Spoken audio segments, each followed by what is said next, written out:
السلام علیکم جی، کیسے ہیں آپ سب؟ ریڈ ود اقسا میں خوش آمدید۔ آج میں حاضر خدمت ہوں ایک ناولٹ لے کر جس کا نام ہے قید اور اس کی مصنفہ ہیں کنیز فاطمہ اصغر۔ اور یہ ناولٹ فلسطینی مسلمانوں پر ہو رہے ظلم کی ایک چھوٹی سی داستان ہے، جس میں ایک عورت پہ ہو رہے ظلم کے باوجود بھی اس نے ہار نہیں مانی اور کیسے وہ کھڑی رہی دشمن کے سامنے، یہ بتایا گیا ہے، جسے رائٹر نے بہت اچھے سے لفظوں میں ڈھالا ہے۔ تو میں امید کرتی ہوں کہ آپ اس ناولٹ کو اپنے فرینڈ فیملی کے ساتھ شیئر کریں گے اور رائٹر کے ساتھ ریویو بھی شیئر کرنا کہ آپ کو یہ ناولٹ کیسی لگی ہے، اور فلسطینی مسلمان کے لیے دعا کرنا بھی نہ بھولنا پلیز۔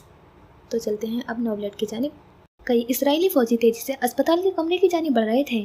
یوں تو یہ کوئی ویل ڈیولپڈ اسپتال لگ رہا تھا، مگر دراصل ایک چھوٹی سی عمارت تھی جو بیسمنٹ اور گراؤنڈ فلور ایک قید خانے کی صورت کام کرتا تھا، جبکہ فرسٹ فلور ایک اسپتال صورت۔ آج کل میڈیا اور ہر جگہ غزہ سے متعلق خبریں گردش کر رہی تھیں، اس لیے انہیں کہا گیا تھا کہ وہ قیدیوں کا تھوڑا بہتر خیال رکھیں۔ وہ سب بلا شبہ دیکھنے میں اچھے بھلے خاندانوں سے لگتے تھے اور ان کے کثرتی بازو روز کی جانے والی مشقوں اور اچھی غذا کا منہ بولتا ثبوت تھے۔ آئی سی یو کا دروازہ بند ہونے کے باعث انہیں وہیں روکنا پڑا۔ کچھ اندازہ ہے کتنا وقت لگے گا؟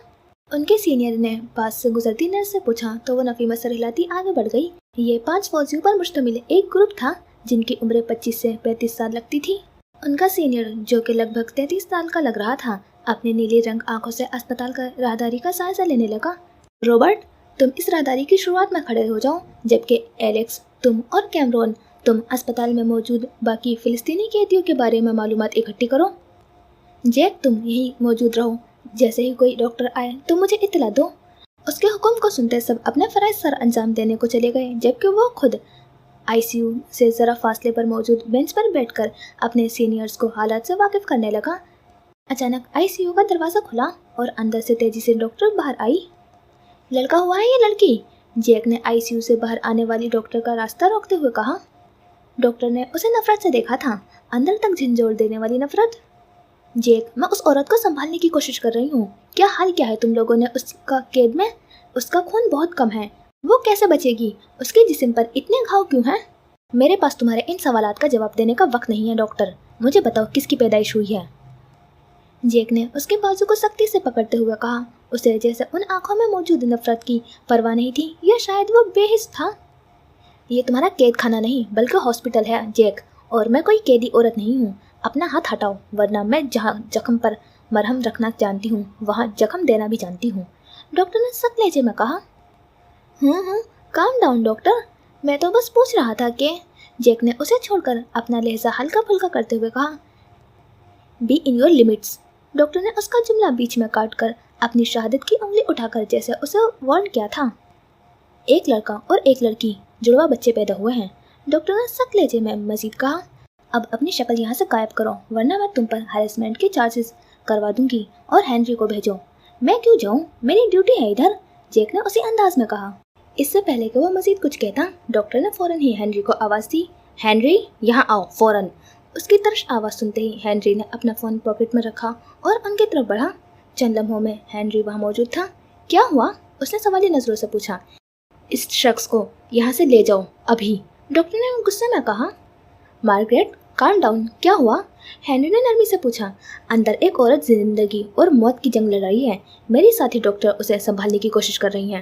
دوسرے کمرے میں ابھی 2 پری میچور بچے کو لے جایا گیا ہے، ان کی حالت بھی ٹھیک نہیں ہے، اور تم مجھے کہہ رہے ہو کام ڈاؤن؟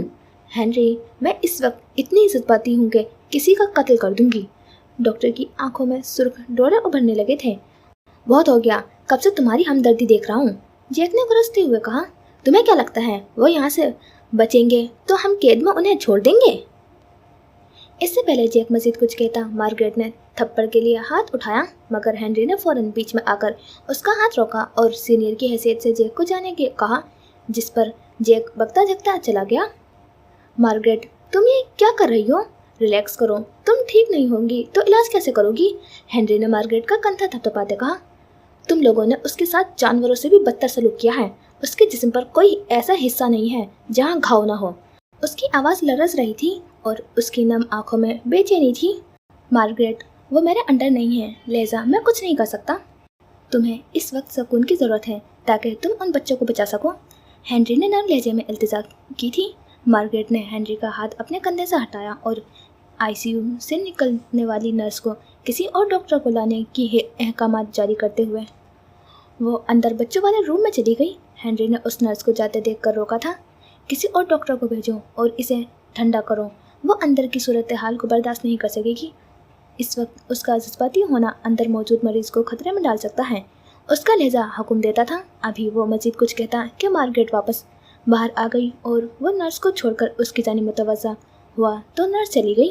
تم مت جاؤ اندر، ہنری پلیز، تم سے بدتمیزی نہیں کرنا چاہتی میں۔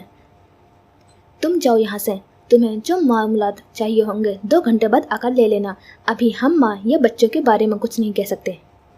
اس نے جیسے خود پر بہت ضبط کرتے کہا اور پھر اپنے آفس میں چلی گئی۔ ہنری چند منٹ وہاں موجود رہا۔ اس نے نرس کو 2 اور ڈاکٹرز کو لاتے دیکھا اور بچوں کو دوسرے وارڈ میں شفٹ ہوتے ہوئے دیکھا۔ ساتھ ہی اس نے مارگریٹ کے کمرے کی بلب کو بجھتے دیکھا۔ جیسے مارگریٹ کمرے میں اندھیرا چھایا تو وہ مایوسی سے ہاسپٹل کی اس راہداری سے چلا آیا۔ اب اس نے رابرٹ کو باہر کھڑے ہونے کی تاکید کی اور جیک راہداری کی شروعات میں کھڑا کر دیا۔ خود اپنی جگہ پر واپس بیٹھ چکا تھا۔ مارگریٹ کا تعلق ICRC international committee of the Red Cross سے تھا، ایک ایسی تنظیم جو نہ صرف 2000 سے 2003 کے دوران بلکہ آج اسرائیلی حملوں بعد 2023 میں بھی فلسطینی اور غزہ میں انسانیت کی خدمت کے لیے سرگرم تھی۔ ICRC کا مشن ہمیشہ سے جنگی قیدیوں، زخمیوں اور قدرتی آفت سے متاثر افراد تک انسانی ہمدردی کی بنیاد پر پہنچنا رہا تھا۔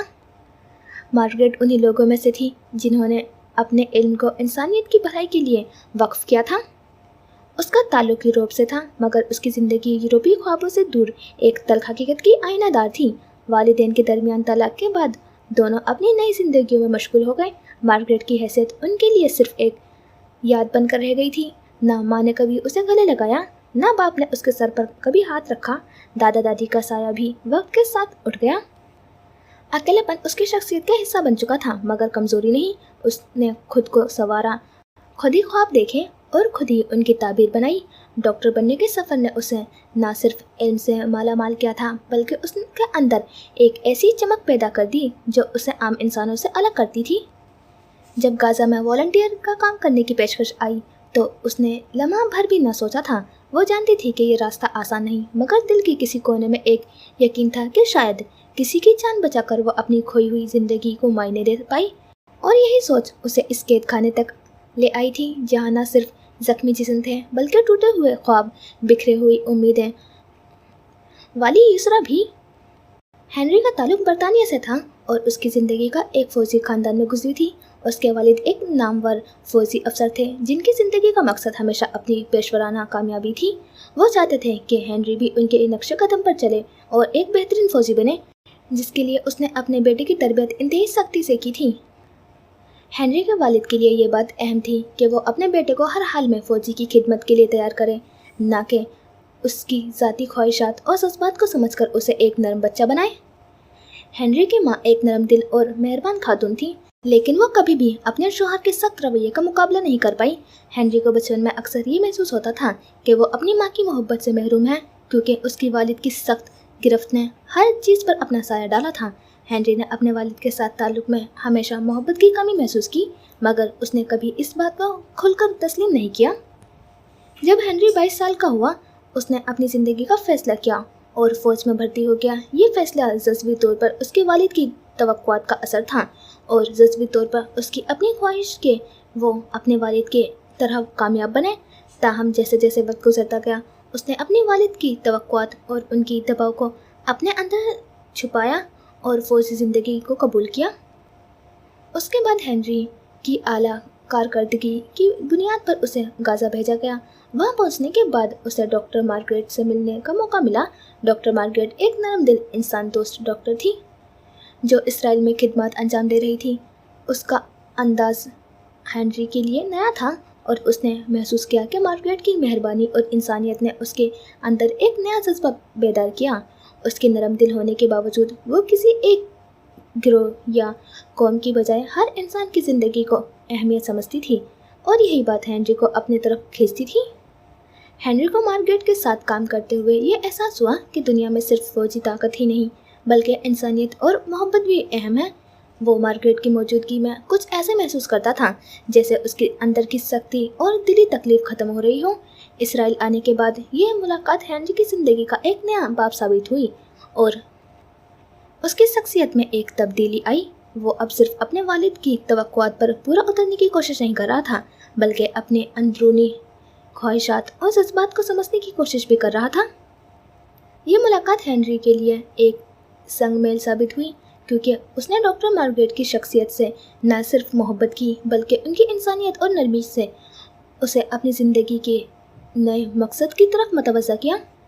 جیک کے والدین کا تعلق اسرائیلی فوج سے تھا اور ان کی اثر و رسوخ نے جیک کے اندر فوج میں جانے کا اشتیاق پیدا کیا۔ جیک کے والدین کے مطابق فلسطینیوں نے ان سے ان کی زمین اور حقوق چھینے تھے اور اسرائیلی عوام خاص طور پر فوج اور حکومت اس حق کو واپس حاصل کرنے کی تگودو میں لگی ہوئی ہے۔ کچھ جیک کی خواہش تھی اور کچھ اس کے والد کا ماننا تھا کہ فوج میں رہ کر ہی جیک اپنے وطن کے لیے کچھ فائدہ مند ثابت ہو سکتا ہے۔ تبھی اس کے والد کی طرف سے جیک کے بالغ ہوتے ہی اسے فوج میں شمولیت حاصل کرنے کا موقع فراہم کیا گیا۔ جیک اور اس کے والد کہتے تھے کہ یا تو وہ اپنے جذبات کو پیچھے چھوڑ دے اور ملک کی خدمت کرے یا پھر اس کی زندگی کا کوئی مقصد نہیں۔ یہ تربیت جیک کے ذہن میں گہرا اثر کر گئی۔ اس نے بچپن ہی سے فلسطینی عوام اور مسلمانوں کے خلاف سخت نظریات اپنائے اور وہ انہیں اپنے ذہن میں راسخ کرتا رہا۔ فلسطینیوں کی زمین پر اسرائیل کا حق ہے اور جو بھی ان کے مخالفت کرے گا وہ دشمن ہوگا جیسی تعلیمات ایک ناسور کی صورت میں اس کے اندر پھیلتی گئی۔ اس کی تربیت نے اسے ایسا فوجی بنا دیا تھا جو نہ صرف فلسطینیوں کے ساتھ ظلم کرنے کو درست سمجھتا تھا بلکہ اسے اپنی فوجی خدمات کو اس طرح سے انجام دینے میں فخر محسوس ہوتا تھا۔ یہ ساری تربیت اور ماحول جیک کو ایک بے رحم، ظالم اور انتہائی پسند فوجی بناتے گئے جو کسی بھی ظلم کو جائز سمجھتا ہے۔ بس اس کا مقصد اسرائیل کی فوج کے لیے جنگ جیتنا تھا۔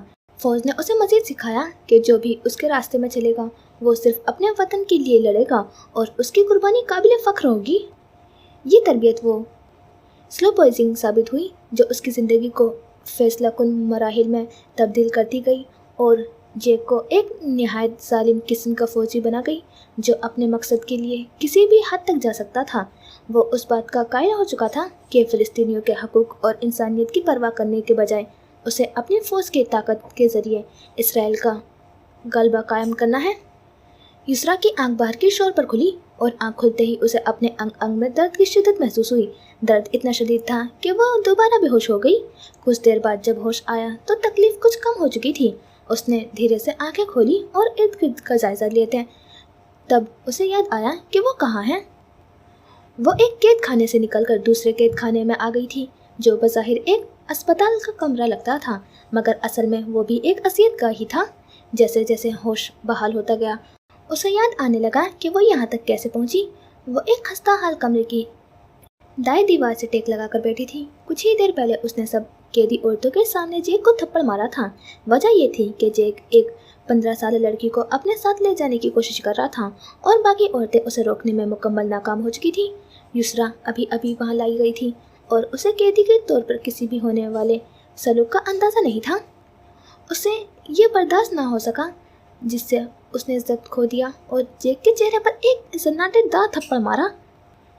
اس کا نتیجہ یہ نکلا کہ جیک نے اس کی لڑکی کو چھوڑ کر یسرا کو بے دردی سے اٹھایا اور گھسیٹتا ہوا اس کمرے میں لے آیا۔ یسرا کی نظر فرش پر پڑی جہاں لال بیگ گھوم رہے تھے اور پھر اس نے چھت کی طرف دیکھا جہاں ایک کونے سے چیٹیوں کی لمبی قطار نکل کر کمرے کی دیواروں پر پھیلتی جا رہی تھی۔ اس نے آنکھیں بند کر کے اپنا سر دیوار سے ٹکا لیا۔ قید خانے کا منظر آنکھوں کے سامنے دھندلا پڑا اور ایک دن پرانا منظر ابھرتا گیا۔ یسرا اپنے گھر کے باغیچے میں اپنے بھائی شزا کے ساتھ بیٹھ کر پودے لگا رہی تھی۔ وہ لمحہ بہت عام سا تھا مگر وہ ان کی زندگی کا آخری پرسکون لمحہ ثابت ہوا۔ اسی وقت اسرائیلی فوجیوں کی ایک گاڑی وہاں سے گزری۔ ان میں سے ایک کی نظر یسرا پر پڑی لیکن یسرا نے دھیان نہ دیا۔ وہ گاڑی وہاں سے چلی گئی اور یہ سلسلہ 3 سے 4 بار ہوا۔ हर बार वो गाड़ी आती, चंद लम्हों को जैक बाहर निकलता, कभी युसरा वहाँ मौजूद होती, तो वो चंद लम्हे मिनटों में बदल जाते। आखिरकार शुजा का जब्त इंतहा को पहुँच चुका। युसरा, अंदर से पानी लाना ज़रा। शुजा ने अपनी सियाह आंखों को अभी अभी लगाए गए पौधे पर मरकूज करते हुए कहा, तो वो जी भाई कहती अंदर चली गई। युसरा के अंदर जाते ही वो उठा, अपनी पैंट पर मौजूद गर्द झाड़ी और एतमाद से चलता जैक के सामने जा खड़ा हुआ। मैं कब से आप लोगों को यहाँ चक्कर लगाते देख रहा हूँ, क्या किसी चीज़ की ज़रूरत है? उसने जैक के कंधे पर गैर मौजूद मिट्टी को झाड़ते कहा। नहीं, हमें इत्तला मिली है कि यहाँ दहशतगर्द हो सकते हैं, इसलिए पेट्रोलिंग कर रहे हैं। क्या किसी को देखा तुमने? जैक के पूछने पर शुजा ने गहरी नज़रों से उसे देखा। हाँ, एक को। जैक ने उसका मतलब समझते उसे घूरा ही था कि शुजा क्या उठा। नहीं, किसी को नहीं, कोई मिला तो आगा कर दूंगा। तुम्हें लगता है मैं अंधा हूँ, तुम्हारा तासुर नहीं समझूंगा? जैक ने गुस्से से कहा। मुझे लगता है आप ज़रूरत से ज़्यादा देखते हैं, आंखों को काबू में रखना सीखें वरना। शुजा ने अपना चेहरा उसके कान के करीब करते कहा और फिर पीछे हटकर हल्का सा मुस्कुराया। जैक उसे जवाब देने लगा था कि पास से कुछ फिलिस्तीनी गुजरे, उनके हाथ में कैमरास थे। शायद वो लोग उस खूबसूरत बागीचे को रिकॉर्ड कर रहे थे। कैमरा उनकी तरफ मुड़ने लगे थे कि जैक ने उन्हें हटाने का इशारा किया, मगर जब कैमरा ना हटे तो उसने गाड़ी में वापस बैठने को गनीमत जाना। जैक गाड़ी में बैठने को मुड़ा तो शुजा ने उसका बाजू पकड़ा। ये तो लेते जाएं। शुजा ने उसके सामने अपनी जेब से निकालकर एक टॉफी दी। मुझे लगता है आपका गला खुश्क हो रहा है, ये रख लें। जैक ने उसे फिर घूरा था और शुजा को मारने की गज से हाथ उठाया कि उसके साथी ने तवज्जो कैमरा की तरफ दिलवाई। जैक जब्त करता गाड़ी में बैठ गया। रॉबर्ट, पानी दो। गला उसका हकीकी तौर पर खुश्क हो रहा था। उसने कभी किसी की आंखों में यकबस्ता ठंडक के साथ आग की तपिश नहीं देखी थी। कुछ देर बाद वो लोग आए और जैक को यूं ही खड़ा हुआ था। शुजा ने उनकी नजरें दोबारा भाप ली। उसने फौजियों को वहां से हटने का इशारा किया, लेकिन वो हटने के बजाय करीब चले आए। इस बार युसरा भी वहाँ मौजूद थी। बागीचे के चारों तरफ जालियाँ थीं। फौजी उन्हें फलांगते अंदर आए। उनमें से एक सिपाही शुजा के हाथ में बेलचा देखकर बोला, ये हथियार लेकर हमारे सामने खड़े होकर क्या साबित कर रहे हो? शुजा ने कुछ कहने के लिए मुंह खोला ही था कि युसरा ने फौरन कहा, माफ़ कीजिएगा, हम सिर्फ पौधे लगा रहे थे, हमारा कोई गलत मकसद नहीं है। ओह, ये बुलबुल तो बोलती भी है। ये आवाज़ जैक की थी। शुजा ने फौरन उसका कॉलर पकड़कर एक घूंसा उसके गाल पर जड़ा था, फिर आंखों में आंखें डाले और गुर्राया। खबरदार, अगर मेरी बहन की तरफ आंख उठाकर भी देखा, मैं कोई कमज़ोर इंसान नहीं, मुझे आंखें निकालनी आती है। जुमले के आखिर में उसने एक और जोरदार घूंसा जैक के चेहरे पर मारा। जैक, जिसका बाजू पहले ही पकड़े जाने पर दर्द कर रहा था, अब उसके मुंह में गाढ़ा माया भरने लगा था। शुजा को इर्द गिर्द मौजूद फौजियों ने अपनी गिरफ्त में ले लिया तो जैक ने उसे हकारत से देखते हुए जमीन पर थूका। वो थूक खून आलूद था। शोर की आवाज़ सुनकर युसरा के वालिदैन बाहर आ गए। उनकी माँ ने युसरा को पीछे हटने का इशारा किया, मगर युसरा ने इनकार में सर हिलाया और भाई को छुड़ाने की कोशिश करने लगी। उनके वालिद की बूढ़ी हड्डियों में इतनी ताकत नहीं थी कि फौजियों की गिरफ्त से शुजा को छुड़ा पाते। शुजा फिर भी उन सब के काबू में नहीं आ रहा था। जैसे ही युसरा आगे बढ़ी, जैक के साथ मौजूद सिपाही ने युसरा का बाजू पकड़ने की कोशिश की। वही युसरा जो बाद में कैद हो गई। उस वक्त उसमें एकदम गुस्से की लहर दौड़ गई थी। युसरा ने जमीन से पांव उठाया और फौजी की पेट में जोर से लात मारी। वो कराकर पीछे हट गया। शुजा की आंखों में ढेर सारा सुकून उतर आया था। वो फौजियों से खुद को छुड़ा रहा था, अपनी बहन की तरफ जाने की कोशिश कर रहा था। उसका बस नहीं चल रहा था कि वो वहाँ मौजूद हर फौजी को मौत के घाट उतार दे, मगर उससे पहले कि वो कुछ कर पाता, जैक को गुस्सा आ चुका था। उसने फौरन अपनी बंदूक शुजा के कनपट्टी पर तानी और लगातार 3 गोलियां उसके सर में मार दी। युसरा, उसके वालिदैन सबके सब पत्थर बन गए। जैक ने बगैर किसी मोहलत के युसरा का बाजू पकड़ा और उसे घसीटकर साथ ले गया, जैसे वह इंसान नहीं कोई बेजान शय हो। वालिदैन की चीखों पुकार, इल्तिजाएं, कुछ भी जैक और उसके साथियों के दिल पर असर न कर सकी। और शुजा, उसकी बेजान आंखें अब भी बहन पर टिकी थी। युसरा को जिस भाई से सबसे ज़्यादा मोहब्बत थी, जिसकी गोद में वो बचपन से खेलती आई थी, जिसे वो अपना मुहाफिज, उस्ताद और दोस्त मानती थी, उसे जालिमों ने लम्हों में छीन लिया था। कैद खाने के इस घुटन ज़दा कमरे में आंखें बंद किए बैठी युसरा के गालों पर आंसू बे इख्तियार बहने लगे। उसने बेदर्दी से अपने गाल रगड़े। नहीं, वो नहीं रोएगी, नहीं, जब तक वो अपने भाई के खून का बदला ना ले ले तब तक नहीं। अभी उसे माँ बाप का भी कुछ इल्म नहीं। ना जाने उन्होंने शुजा को कैसे दफनाया होगा, ना जाने उसके रूह पर क्या बीती होगी जब उसने अपनी बहन को जालिमों के शिकंजी में देखा होगा। युसरा के दिल में अब सिर्फ एक ही चीज़ थी, बदला। वो यूं ही सोचती रही और उसे इल्म तक न हुआ कि उसके करीब कोई नर्स मौजूद है। आप कैसे महसूस कर रही हैं? अब की बार नर्स ने उसका कंधा हिलाकर कहा था। युसरा अपने ख्यालात से बाहर आई और यकटक अपने पास खड़ी नर्स को देखने लगी। मैंने पूछा, आप कैसा महसूस कर रही हैं? नर्स ने अब की बार अरबी में पूछा। शायद उसे गुमान गुजरा कि युसरा को अंग्रेजी नहीं आती। युसरा ने जवाब देने के बजाय इधर उधर देखा और एकदम उसे अपने बच्चे का ख्याल आया। उसने नर्स को देखा। नर्स शायद समझ चुकी थी। आपके बच्चे साथ वाले कमरे में हैं। आपको ट्विन्स हुए हैं, एक लड़का और एक लड़की। युसरा ने नर्स को ऐसे देखा जैसे कह रही हो, मुझे मेरे बच्चे ला दो। उन आंखों में ममता की तड़प थी। कुछ देर में हम आपको बच्चों से मिलवा देंगे, कुछ देर आराम कर लें, आपको आराम की ज़रूरत है। ट्विन्स? ट्विन्स, मुझे मेरे बच्चे चाहिए, वो लोगों ने मार देंगे। पहले उसने आहिस्ता कहा, फिर वो हिज़यानी अंदाज में बार बार कहने लगी तो नर्स फौरन बाहर को भागी। कुछ देर बाद युसरा को बेहोश का इंजेक्शन निहायत ज़बरदस्ती से डॉक्टर मार्गरेट की हिदायत पर लगाया गया। जैक राहदारी की शुरुआत इधर उधर टहल रहा था। वो जिस्मानी तौर पर यहाँ था मगर जहनी तौर पर उसका ध्यान 1 साल पहले के उस हफ्ज़दा कमरे की तरफ था। उसे याद था जब वो कमरे में दाखिल हुआ तो युसरा बेदर्दी से अपने गाल रगड़ रही थी। जैक उसकी तरफ बढ़ा। आहट पर उसने आंखें खोली और उठ खड़ी हुई। उसके कदम पीछे को थे क्योंकि दरवाजे को पहले ही कोई बंद कर चुका था। जैक उसकी तरफ बढ़ा और उसके दोनों बाजू पकड़े। बुलबुल ने अपने पंख फैलाकर उड़ने की कोशिश की लेकिन शिकारी ने उसकी हर परवाज़ को रोन डाला। बुलबुल ने अपने नाखून और चोंच के ज़रिए शिकारी को जख्मी करना चाहा मगर शिकारी पर जैसे शैतान सवार था। कमरे के बाहर लोग उस बुलबुल के दर्द भरी इल्तिजा और चीखें को सुन रहे थे मगर सब बेहिस बेज़मीर अपने काम में मसरूफ़ थे। अंदर बुलबुल बस एक मौजूज़े की मुंतज़िर थी। काश उसका शहीद भाई वापस आ जाए या काश ज़मीन फट जाए और उसे निगल ले, मगर ना भाई आया और ना ज़मीन फटी। और वह हंसती खेलती बुलबुल एक शिकारी के दरिंदगी के हाथों उस दिन अपनी मासूमियत, अपना हंसना बोलना सब कुछ खो बैठी थी। युसरा की आंखें फिर से खुली और उस बार उसे जो सबसे पहले ख्याल आया वो था अपने बच्चों का। बेशक उन बच्चों का बाप एक ऐसा शख्स था जिससे वो बेहद नफरत करती थी, जिसने उसे हर तरह की ज़हनी, जिस्मानी और जिनसी तशद्दुद से गुजारा था, मगर वो नन्हे नन्हे मासूम बच्चे तो उसका भी खून थे। इस बार कमरे का दरवाज़ा खुला तो मार्गरेट अंदर दाखिल हुई। मैंने तुम्हारे और बच्चों की रिहाई की अपील कर दी है अपने ऑर्गेनाइजेशन से। वो जल्द IDF से बात करेंगे। इसके अलावा जल्द ही तुम्हें तुम्हारे बच्चों से भी मिलने दिया जाएगा। युसरा ने उसे नफरत से देखा और कहा, क्या समझती हो तुम, मुझे तुम लोगों की चालों का इल्म नहीं है? रिहाई? किस किस तरह की रिहाई की जिम्मेदारी लोगे तुम लोग?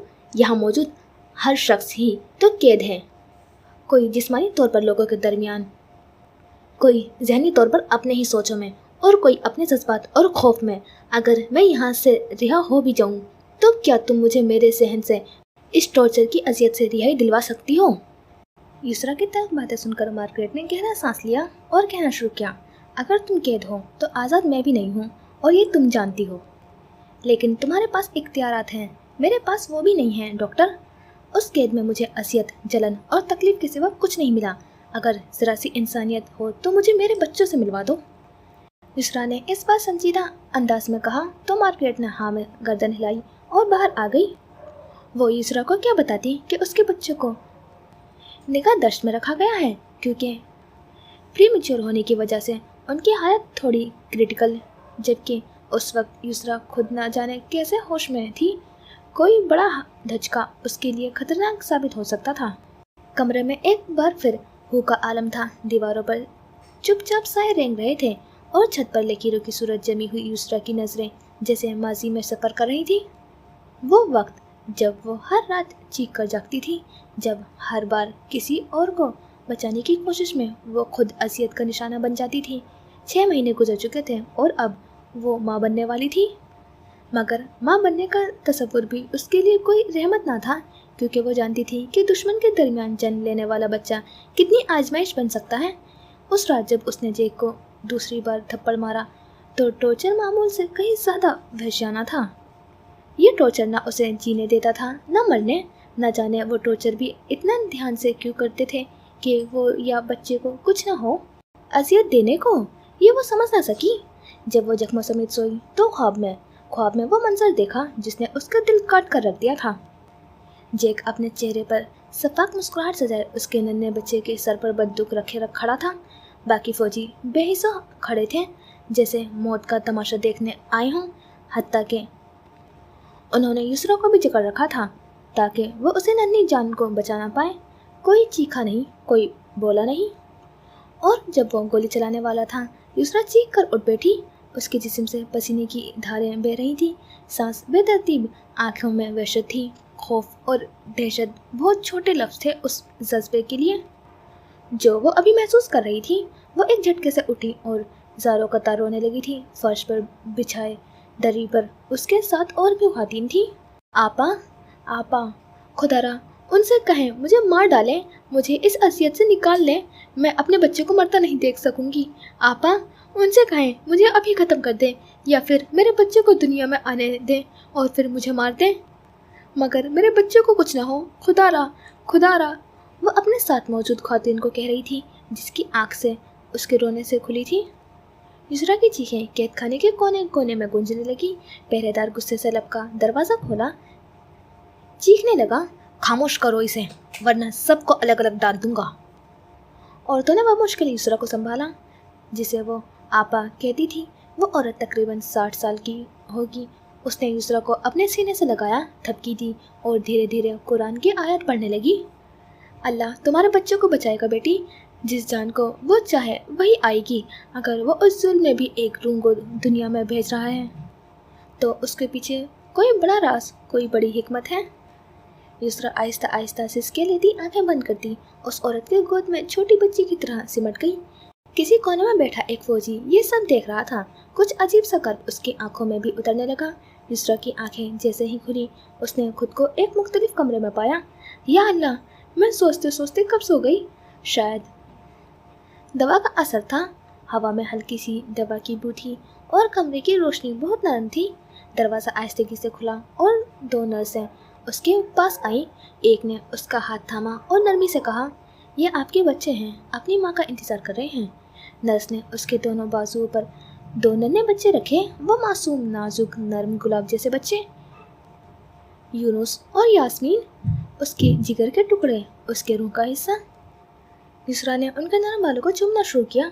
उनके नन्हे हाथों को अपने हाथों में लिया तो उसकी आंखों से आंसू बहने लगे, मगर ये आंसू खुशी के थे। उसके दिल ने गवाही दी, वाकई मौजज़े होते हैं। या अल्लाह, क्या वाकई तूने मुझे ये लम्हा दिखाया? क्या किसी इंसान को इतनी असीम खुशी भी नसीब हो सकती है? मेरे बच्चे, मेरे प्यारे बच्चे, मेरे जिगर के टुकड़े, मेरी रूह का सुकून। वो रो रही थी, मगर पहली बार वो आंसू असियत के नहीं बल्कि शुक्र और मोहब्बत के थे। अब वो वाकई उस कैद से रिहा होकर अपने बच्चों की अच्छी परवरिश करना चाहती थी। तकरीबन 1 घंटे तक उन्हें सिकंडो सिकंद रखा, एक माँ के लिए ज़िंदगी का सबसे कीमती लम्हा। फिर नर्स ने बच्चे लेने के लिए हाथ बढ़ाए। ये आप इन्हें कहाँ ले जा रही हैं? युसरा ने पुरजोर मज़ाहमत की। वो मज़ीद अपने जिगर के टुकड़ों से दूर नहीं रहना चाहती थी। बस मैम, कुछ देर के लिए वैक्सीन देना ज़रूरी है, नरमी से जवाब मिला। और एक बार फिर युसरा बच्चों से जुदा हो गई। अब वो बस बिस्तर पर तन्हा लेटी थी और उसकी आंखों से आंसू टपक रहे थे। दरवाजे के शीशे के पार जैक बच्चों के साथ होने वाला हर लम्हा देख रहा था। पहले जब उन्हें वैक्सीन दी गई और फिर जब उन्हें एक और वार्ड में मुंतकिल किया जा रहा था। वैक्सीन लगाने के बाद जब वो बच्चे के करीब गया, उसकी आंख से एक आंसू बेइख्तियार गिरे। मार्गरेट के मुताबिक बच्चों और माँ का ठीक होना एक मौजज़ा था। یہ پہلا موقع تھا جب اس نے اپنے جذبات کو محسوس کیا، سچ میں محسوس کیا۔ اسے کچھ یاد نہیں آ رہا تھا کہ وہ بچے کیسے وجود میں آئے، کیا قصہ تھا، بس اتنا یاد تھا کہ وہ اس کی اولاد تھے۔ جیک بچوں کو دیکھتے ہوئے بے آواز سا کچھ بول رہا تھا، شاید معافی، شاید حیرت۔ وہ ان کے ننھے چہرے کو دیر تک تکتا رہا تھا، جیسے کچھ کھو چکا ہو اور کچھ پا لینے کی امید ہو، جیسے وہ اپنے بچوں کو دنیا کی تلخی سے چھپانا چاہتا ہو۔ تم کمزور پڑ رہے ہو جیک، ڈیوڈ، جیک کے والد نے اس کے کندھوں پر سختی سے ہاتھ رکھتے ہوئے کہا۔ اپنی اولاد سے محبت کمزوری نہیں ہوتی ڈیڈ، کیا آپ کی مجھ سے محبت کمزوری تھی؟ جیک نے نظریں یاسمین پر ٹکی تھی۔ وہ اتنی ننھی، اتنی نازک لگ رہی تھی کہ جیک کو خوف محسوس ہوا، جیسے اگر وہ اسے چھوئے گا تو وہ میلی ہو جائے گی۔ تم بھول رہے ہو یہ کس کے کوکھ سے جنمی ہے، اور آپ بھول رہے ہیں کہ یہ میرا خون ہے۔ جہاں ڈیوڈ کی آواز سخت تھی، جیسے وہ جیک کے اندر موجود رحم کو کچل دینا چاہتا ہو، وہیں جیک کی آواز میں بچوں کی محبت جھلک رہی تھی۔ جیک، تم ساری تربیت، ساری تعلیم، سب کچھ رائے گا کر دو گے۔ خدا نے جو کام تمہیں سونپا ہے، کیا تم اس سے پیچھے ہٹ جاؤ گے؟ تم تو بہادر سپاہی ہو، اس کے نمائندے ہو۔ میں صرف ایک باپ ہوں اور اپنی اولاد کا خیال رکھنا چاہتا ہوں۔ یہ کہہ کر جیک آہستہ قدموں سے کمرے سے باہر نکل گیا۔ ہر انسان کی زندگی میں ایک لمحہ ایسا ضرور آتا ہے جب آنکھوں کے سامنے اچھائی اور برائی ایسا صاف ہو جاتی ہے جیسے سمندر کا شفاف پانی اور گدلا پانی، اور پھر انسان کو خود فیصلہ کرنا ہوتا ہے کہ وہ کس راستے کا مسافر بنے۔ اللہ کی طرف سے جیک کو بھی وہی لمحہ عطا ہوا تھا۔ پیچھے کھڑے ڈیوڈ کی نظریں ان معصوم بچوں پر جمی تھیں جنہیں کچھ وقت نگاہ داشت میں رکھنے کے بعد اب یسرا کے پاس منتقل کیا جانا تھا۔ ہنری، میں چاہتا ہوں کہ تم ان بچوں کو مار دو۔ ڈیوڈ کا لہجہ ہر درد شفاف تھا، ایسا جیسے انسانیت سے مکمل خالی ہو چکا ہو۔ ہنری کی آنکھوں میں نفرت ابھری، جیسے اسے ان لوگوں سے گھن آنے لگی ہو۔ میں گازا اس لیے بھیجا گیا تھا کہ یہاں رہوں اور آپ لوگوں کو حد سے زیادہ شفاف بننے سے روک سکوں، نہ کہ خود بھی اس ظلم کا حصہ بن جاؤں۔ مگر یہ ضروری ہے ہنری۔ ڈیوڈ کی آواز اب بھی سخت تھی۔ آپ انہیں جیک سے دور کر سکتے ہیں، ماننے کی ضرورت نہیں۔ ہنری نے شیشے کے دروازے سے پار یسرا اور بچوں کو دیکھتے ہوئے کہا۔ یسرا کے چہرے پر ممتا کی وہ جھلک تھی جو ظاہر کر رہی تھی کہ بچوں نے اس کی کسی اذیت کو پل بھر میں غائب کر دیا ہے۔ تم جیک کو نہیں جانتے، میں جانتا ہوں اسے۔ ڈیوڈ کا لہجہ اب تھوڑا نرم پڑ گیا تھا، جیسے وہ ایک شکستہ باپ بن گیا ہو۔ ہنری نے ایک آخری نظر یسرا پر ڈالی، پھر دھیرے سے بولا، آپ میرے لیے معزز ہیں، لیکن اس خیال کو فوراً دل سے نکال دیں، اپنے آپ کو اس درجے سے نیچے نہ گرائیں۔ یہ کہتے وہ تیز قدموں سے وہاں سے چلا گیا، اور پیچھے ڈیوڈ نے گہری سانس لیتے ہوئے اپنے ساتھ موجود گارڈز کو رابرٹ کو بلانے کا حکم دیا۔ رابرٹ جیسے ہی کمرے میں داخل ہوا، ڈیوڈ نے بغیر مڑے ایک پرسکون مگر بوجھل لہجے میں کہا، کچھ فیصلے ہم نہیں کرتے، وقت کرواتا ہے، اور رابرٹ، وقت نے تمہیں چن لیا ہے۔ کمرے میں ہلکی سی روشنی تھی، لیکن ڈیوڈ کی آنکھوں کی گہرائی اندھیرے جیسی تھی۔ وہ آہستہ سے پلٹا، رابرٹ کی طرف قدم بڑھاتے ہوئے بولا، یاد ہے تم نے پہلی بار میرے لیے جان خطرے میں ڈالی تھی؟ اس دن سے جان گیا تھا تم باقیوں سے الگ ہو، تم جذبات سے نہیں فرض سے سوچتے ہو۔ رابرٹ کی آنکھوں میں ایک لمحے کے لیے چمک سی لہرائی، جیسے کوئی پرانی یاد اندر جاگی ہو، پھر فوراً بجھ گئی۔ یہ بچے جیک کو بدل رہے ہیں، وہ اب سپاہی نہیں رہا، باپ بن رہا ہے، کمزور ہو رہا ہے۔ رابرٹ کی آواز میں ہچکچاہٹ تھی۔ تو آپ چاہتے ہیں ہم اسے اس کے بچوں سے جدا کر دیں؟ ڈیوڈ اس کے قریب آ گیا اور سرگوشی کی۔ نہیں، میں چاہتا ہوں تم اسے اس انسان سے جدا کر دو جو وہ بننے جا رہا ہے۔ ہمیں لڑنے والا چاہیے، جھکنے والا نہیں۔ تم سمجھتے ہو نا، جنگ میں رحم سب سے پہلا ہتھیار ہوتا ہے جو دشمن کے کام آتا ہے۔ میں چاہتا ہوں کہ یہ کام ہنری کرے، مگر وہ بزدل بن رہا ہے، لہذا میں چاہتا ہوں کہ تم خود کا لوہا منواؤ۔ رابرٹ نے نگاہیں چرائی، پر ڈیوڈ کی آواز نے اسے روک لیا۔ یہ محض بچے نہیں رابرٹ، یہ مستقبل کے مجرم ہیں۔ اگر آج تم نے فیصلہ نہ کیا، کل یہ تمہاری وردی، تمہارا پرچم اور تمہارا وجود سب کچھ رون ڈالیں گے، اور جب وہ بندوق اٹھائیں گے ان کا پہلا نشانہ تم ہوں گے۔ خاموشی نے دیواروں کو ڈھانپ لیا۔ رابرٹ کی سانسیں بھاری ہو گئی، آنکھوں میں ہلکا سا جھٹکا تھا، جیسے زمین کی چیخ کہیں اندر گونج رہی ہو، مگر ڈیوڈ کی باتوں نے اس شور کو دھندلا دیا تھا۔ अगली सुबह यूसरा ने आँख खोली तो पहला एहसास अजनबियत का था। कमरे में खामोशी थी, वो खामोशी जो माँ के दिल में खौफ बनकर उतरती है। उसका हाथ पहलू में गया, खाली। दूसरी तरफ फिर खाली। मेरे बच्चे, वो मध्यम सी सरगोशी लबों से निकली, फिर तेजी से बदलती घबराहट में ढल गई। मेरे बच्चे कहाँ हैं? उसकी आवाज़ बुलंद हुई तो दरवाज़ा खुला। जैक सबसे आगे था, पीछे हेनरी, मार्गरेट और 2 नर्सें। जैक, उसने चीख कर पुकारा, आंखों में वहशत थी। मेरे बच्चे कहाँ हैं? तुम कुछ बोल क्यों नहीं रहे? क्या क्या तुमने उनके साथ? उसके लहजे में नफरत ही नफरत थी। उसने उठने की कोशिश की मगर जिस्म थरथरा कांपने लगा था। मार्गरेट लपकी, उसे थामने लगी मगर यूसरा ने हाथ झटक दिया। मेरा खून, मेरी सांस, कहाँ है वो? जैक की नजरें झुकी हुई थी, हेनरी का चेहरा सपाट। यूसरा की आवाज़ रुंध गई और दिल में सिर्फ दर्द ही दर्द था। उसे तसल्ली नहीं चाहिए थी, उसे सिर्फ अपनी गोद चाहिए थी। जैक ने कुछ नहीं कहा। वो वहाँ से भागता हुआ अपने बाप के पास गया था क्योंकि वो अपने बाप की खसलत से वाकिफ था। मार्गरेट यूसरा के साथ बैठी उसे तसल्ली दे रही थी, जबकि हेनरी जैक को भागता देखकर उसके पीछे गया था। डेविड के कमरे का दरवाज़ा झटके से खुला। क्या किया है आपने? मैं पूछ रहा हूँ, क्या किया है आपने? जैक दहाड़ रहा था। उसका बस नहीं चल रहा था कि वो अपने बाप का गिरेबान पकड़ ले। उसके पीछे हेनरी भी कमरे में दाखिल हुआ। मैंने कुछ नहीं किया। रॉबर्ट ने बच्चों को नुकसान पहुंचाने की कोशिश की थी तो मैंने उसे जेल के पीछे बंद कर दिया है। मुझे माफ़ कर दो जैक, मैं तुम्हारे बच्चों की हिफाजत नहीं कर सका। डेविड की आवाज़ नम थी। मेरे सामने ये ड्रामा मत करें डैड, मैं आपका बेटा हूँ, मुझसे बेहतर आपको कोई नहीं जानता। कहाँ हैं मेरे बच्चे? मैं कुछ पूछ रहा हूँ आपसे। अब की बार जैक उन्हें जवाब ना देते देखकर तेजी से उनकी तरफ बढ़ा तो हेनरी ने उसे बमुश्किल संभाला था। मैं सच कह रहा हूँ मेरे बेटे। अभी वो मजीद कुछ कहते हैं कि सिपाही रॉबर्ट को लिए कमरे में आ गए। सर, अब उसका क्या करना है? उनमें से एक ने पूछा। रॉबर्ट के मुंह पर पट्टी बंधी थी जबकि उसके हाथों को उसके पीठ पर ले जाकर हथकड़ी लगाई गई थी। जैक अपने बाप को छोड़कर रॉबर्ट की तरफ बढ़ा और उसके मुंह से पट्टी हटाई और उसे बोलने का इशारा दिया, लेकिन रॉबर्ट कुछ नहीं बोला। वो रोने लगा। मुझे बताओ मेरे बच्चे कहाँ हैं? पहले जैक ने गुस्से से पूछा मगर शायद वो खुद भी गुस्से करके थक चुका था। मुझे बता दो मेरे बच्चे कहाँ हैं, तुम सबको खुदा का वास्ता। वो जमीन पर बैठा रो रहा था और सब दम साधे उसे देख रहे थे। डेविड जैक की तरफ बढ़ा। बेटा उठो, मैं बताता हूँ, यूँ ना बैठो। उन्हें देखकर लगता था कि अपने बेटे को टूटा हुआ देखकर उन्हें तकलीफ हो रही है। जैक चुपचाप उठा और उनके साथ चल दिया। तभी डेविड रुका और सिपाहियों से कहा कि वो फिलहाल रॉबर्ट को तहवील में रखें। एकदम से जैक के जहन में झमाका हुआ। रॉबर्ट कुछ बोल क्यों नहीं रहा?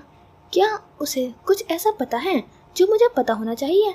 क्या उसे धमकाया गया है? जैक ने जोर देकर पूछा। रात वो बच्चों को जब रॉबर्ट हेनरी ने कहा तो जब क्या? जैक तेजी से रॉबर्ट की तरफ बढ़ा और उसे गिरेबान से पकड़कर अपनी तरफ खींचा और एक जोरदार मुक्का उसके चेहरे पर जड़ दिया। रॉबर्ट लड़खड़ाया था मगर उसने जैक को नहीं रोका। जो चुप उसने गिल्ट की वजह से तारीख की थी उसे खुद ही तोड़नी थी। रॉबर्ट ने कहना शुरू किया तो कमरे के मनाजिर बदलने लगे। रात के वक्त रॉबर्ट पहरेदारी पर मामूर था। जब हर तरह की चहल पहल बंद हो गई थी तो वो यूसरा के कमरे की तरफ बढ़ा। एक नर्स काउच पर बैठी थी और यूसरा बच्चों के साथ अपने बिस्तर पर सो रही थी। उसे शायद नींद का इंजेक्शन लगा दिया गया था। बच्चों की हालत क्रिटिकल होने की वजह से उन्हें शुरू में इंतहाई निगाह दस्त में रखा गया था मगर वो जल्द बेहतर होने लगे थे तो उन्हें माँ को सौंप दिया गया था। वैसे भी यूसरा को चंद दिन में उस कैद से रिहाई मिलने वाली थी। रॉबर्ट बिना आवाज़ पैदा किए बच्चों की तरफ बढ़ा और उन्हें अपने बाजुओं में उठाया। कमरे का दरवाज़ा वो खुला छोड़ आया था ताकि बाद में बाहर जाने की में मसला ना हो। वो अब टॉर्चर सेल की तरफ बढ़ रहा था। वहाँ दाखिल होते ही उसने दोनों बच्चों को एक मेज पर लिटाया। वो दोनों हल्का सा कसमसाए थे। वो जो कुछ उठाने जा रहा था वहीं छोड़कर आहिस्ता से उनकी तरफ बढ़ा। कितने प्यारे हैं, उसने आहिस्ता से कहा जैसे खुद से बात कर रहा हो। इन्हें कोई कैसे मार सकता है? उसने झुककर यूनुस को गौर से देखा जो नींद में हल्का सा मुस्कुरा रहा था। अगर तुम मेरे होते तो मैं तुम्हारा नाम अलेक्जेंडर रखता, जानते हो, एक बहादुर सिपाही। तुम्हें भी वैसा ही बनाता। फिर उसकी नज़रें यास्मीन पर गई जो सो रही थी। उसके नन्हे हाथ मुट्ठी के सूरत बंद थे। और तुम, उसकी आवाज़ बेसाख्ता नरम में उतर आई थी, तुम तो जैसे गुलाब की पंखुड़ी हो, मगर मैं तुम्हें भी मजबूत बनाता, इतना कि तुम्हारे साथ कभी वो ना होता जो तुम्हारी माँ के साथ हुआ। आखिर में उसके लहजे में हल्का सा डर और असियत थी। एक पल को वो जैसे वक्त में खो गया था। क्या सोच रहे हो रॉबर्ट? दरवाज़ा आहिस्ता से खुला और डेविड अंदर आया। रॉबर्ट एकदम चौंका, जैसे किसी ख्वाब से जागा हो। क्या इन्हें मारना ज़रूरी है सर? उसकी आवाज़ में बेबसी थी और आंखों में वो सवाल जो शाम से उसके ज़मीर को झंझोड़ रहा था, जैसे वो अपने ज़मीर से हार मानने को तैयार ना हो। डेविड चंद लम्हे खामोश रहा, फिर आहिस्ता कदमों से रॉबर्ट के करीब आया। ज़रूरी है रॉबर्ट, क्योंकि अगर ये ना करें तो कल यही बच्चे हमें ख़त्म कर देंगे। रॉबर्ट की नज़रें फिर से यूनुस और यास्मीन पर जा ठहरी। उनके नाजुक जिस्म, बंद आंखें, मासूम सांस। क्या वाकई ये मुमकिन था? सर, वो सिर्फ बच्चे हैं। उसकी आवाज़ थरथरा गई थी। बच्चे वही होते हैं जिन्हें हम बचपन देते हैं, जिन्हें हम सिखाते हैं। अगर हम इन्हें अपने जैसा बना दें तो इनसे तवक्को किसकी रखेंगे? डेविड ने गहरा सांस लिया और मैं इसके करीब जा खड़ा हुआ। वो बच्चों को देख रहा था, जैसे रॉबर्ट की बातें दिल को छू रही हो, मगर आंखों में वही शक्ति बाकी थी। चंद मिनट बाद वो पलट कर कहा, ये जंग है रॉबर्ट, यह रहम कमज़ोरी है। तुम जानते हो, कमज़ोरी हम अफोर्ड नहीं कर सकते, और ये मत भूलो, इनमें फिलिस्तीनियों का खून है। रॉबर्ट की मुट्ठी भींच गई। दिल एक तरफ खींच रहा था, वफादारी दूसरी तरफ। उसने धीरे से सर हिलाया, जैसे वक्त मांग रहा हो, या शायद आखिरी हौसला। डेविड ने उसके कंधे पर हाथ रखा। याद रखो, हम फैसला नहीं करते, वक्त करता है, और वक्त ने अपना फैसला सुना दिया है। मैं ये नहीं कर सकता सर। अब की बार रॉबर्ट ने अपने ज़मीर से हार मान ली थी। डेविड ने अपनी जेब से इंजेक्शन निकाला और तेजी से बच्चों की तरफ बढ़ा। मैं जानता था तुम भी हार मान लोगे। तुम में से कोई इस फौज में आने के काबिल नहीं था। सारे के सारे बुज़दिल अपने मुल्कों से उठाकर भेज दिए गए हैं।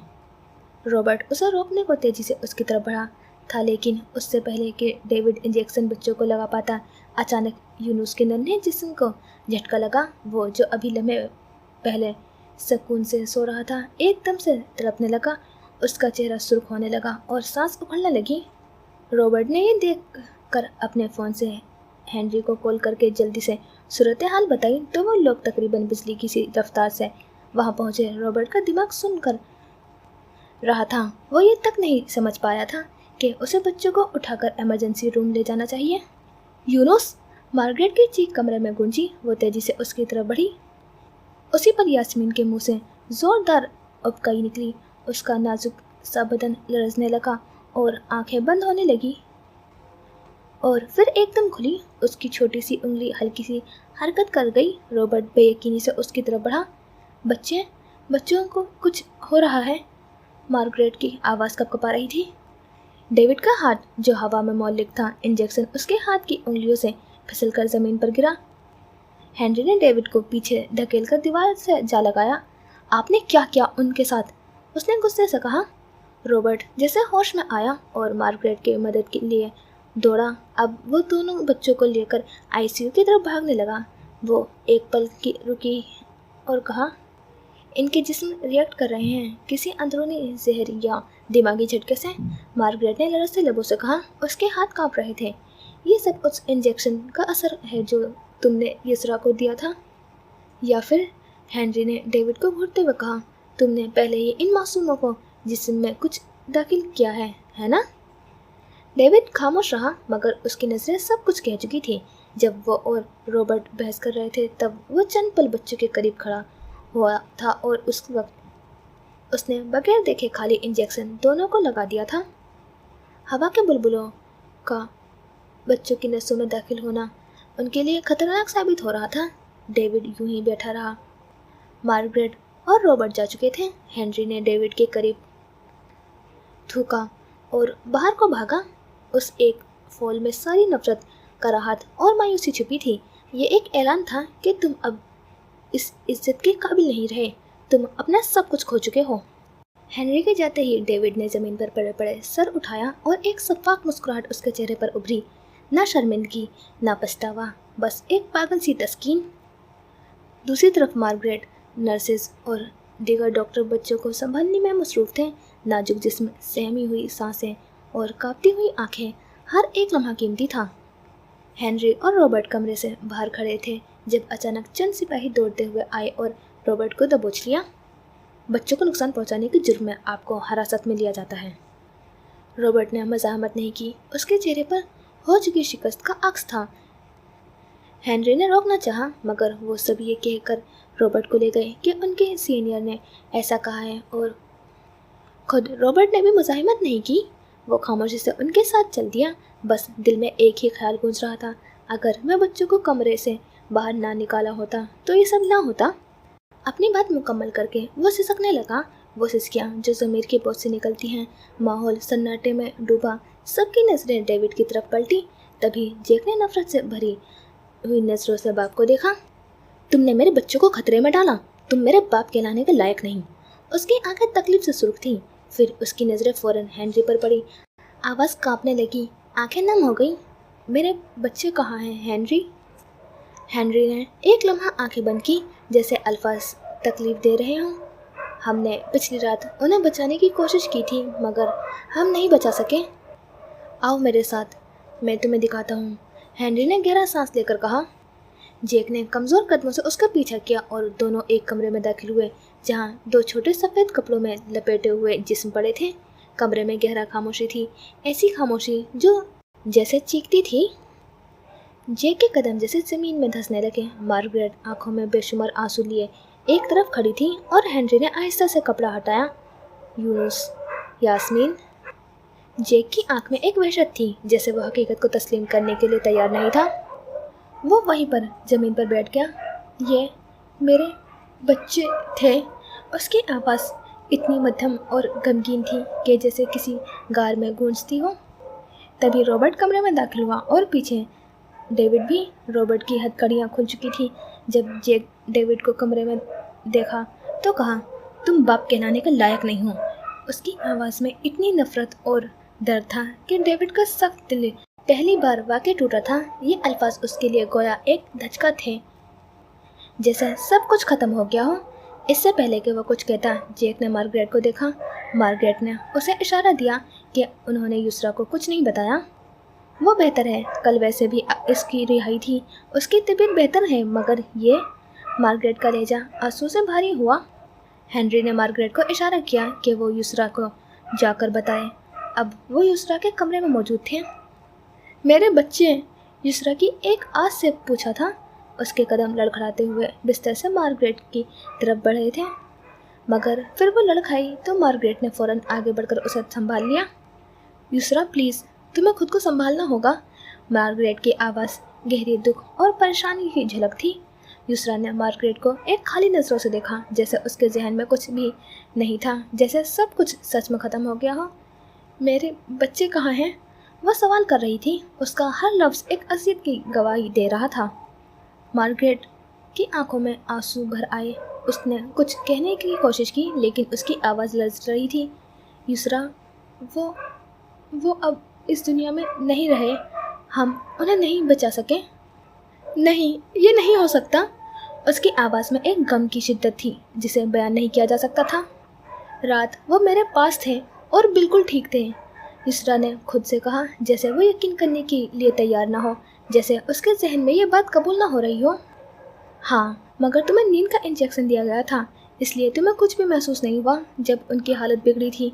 मार्गरेट ने आहिस्ता से जवाब दिया, दिल में गहरी असियत के साथ। मुझे एहसास नहीं होगा। यूसरा की आवाज़ जैसे छोटे छोटे टुकड़े में टूट रही थी। उसके हाथों ने मार्गरेट के हाथों को पकड़ रखा था और फिर वो आहिस्ता आहिस्ता नीचे गिरी, जैसे उसका पूरा जिस्म तकलीफ से थक चुका हो। मुझे एहसास नहीं होगा। यूसरा फिर से खुद से मुखातिब थी, जैसे ये अल्फाज उसकी ज़बान से बेइरादा निकल रहे हों। मार्गरेट खामोशी से उसके पास बैठ गई। उसका दिल भी टूट रहा था। मेरे बच्चे हेनरी, अगर मेरे गुनाह थे तो सज़ा मुझे मिलनी चाहिए थी, मेरे बच्चों को नहीं। मेरे बच्चे। वो उठा और यास्मीन और यूनुस के बेजान चेहरों को देखने लगा, उनके मासूम वजूद को छूने लगा, प्यार करने लगा, बार बार कहने लगा, उठो प्लीज़, उठो ना, बाबा हूँ मैं तुम्हारा। बाबा को छोड़कर यूं ही चले जाओगे? प्लीज़ उठ जाओ। लेकिन जो उस जहाँ से चला जाए वो कभी वापस नहीं आता। ہینری اس کے کندھے پر ہاتھ رکھے تسلی دینے کی کوشش کر رہا تھا، مگر جیک کی حالت ایسی تھی کہ جیسے دل کے اندر سب کچھ بکھر چکا ہو۔ تبھی پیچھے قدموں کی آہٹ سنائی دی۔ رابرٹ اپنی جگہ سے آہستہ آہستہ آگے بڑھا۔ اس نے بچوں کے بے جان وجود کو دیکھا۔ ایک پل کو وہ بالکل ساکت کھڑا رہا، پھر اس کی نظریں ہینری کے بیلٹ میں موجود گن پر جا ٹھہری۔ صرف ایک لمحہ لگا تھا۔ رابرٹ نے وہ گن نکالی اور کانپتے ہاتھوں سے اپنے ماتھے پر رکھی۔ یہ سب میری وجہ سے ہوا ہے، میری وجہ سے۔ وہ بار بار ایک ہی جملہ دہرا رہا تھا، جیسے ہر بار خود کو سزا دے رہا ہو۔ ڈیوڈ نے چونک کر اسے دیکھا اور فوراً اس کی طرف لپکا۔ گن مجھے دو رابرٹ، پلیز۔ اس کی آواز میں ایک غیر متوقع نرمی تھی۔ ہینری اور جیک بھی فوراً اس کی طرف متوجہ ہوئے۔ رابرٹ، تمہارا قصور اتنا بڑا نہیں ہے جتنا تم خود کو سمجھ رہے ہو، ہینری نے دھیمے سے کہا۔ رابرٹ نے خالی نظروں سے ہینری کو دیکھا، پھر جیک کو۔ جیک نے بھی آنکھوں ہی آنکھوں میں اسے گن ہٹانے کا اشارہ دیا، آنسو سے بھیگی نظریں۔ لیکن رابرٹ کے ہونٹ ہولے سے ہلے، جیسے وہ کہہ رہا ہو آئی ایم سوری، اور پھر ٹریگر دب گیا۔ کمرے میں اچانک گولی چلنے کی آواز گونجی، پھر رابرٹ کے جسم کے فرش سے ٹکرانے کی، اور فوراً بعد گن کے لوہے کی زمین سے ٹکرا کر بکھرتی گونج۔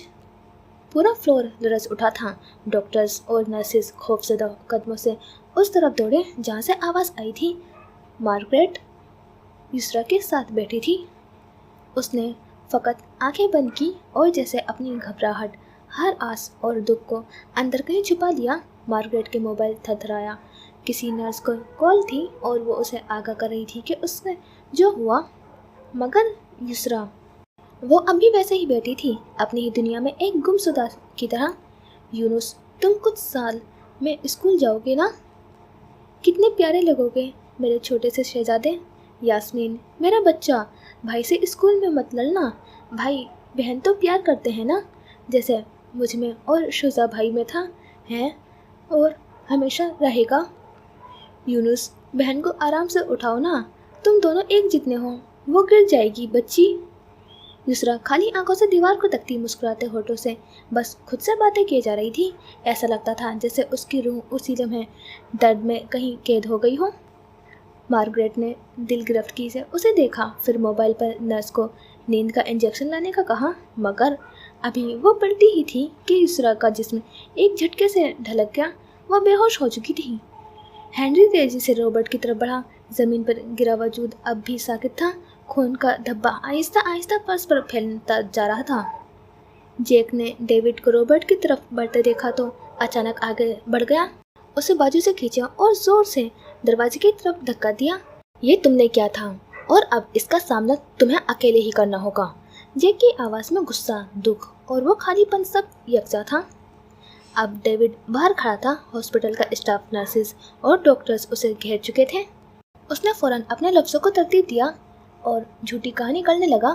یہ ایک حادثہ تھا، رابرٹ کافی دنوں سے پریشان تھا، شاید کوئی ذاتی مسئلہ تھا، ہمیں بھی سمجھ نہیں آیا کہ یہ سب کیسا ہوا۔ اندر کمرے میں ہینری آہستہ سے جھکا اور رابرٹ کی کھلی آنکھوں کو بند کیا۔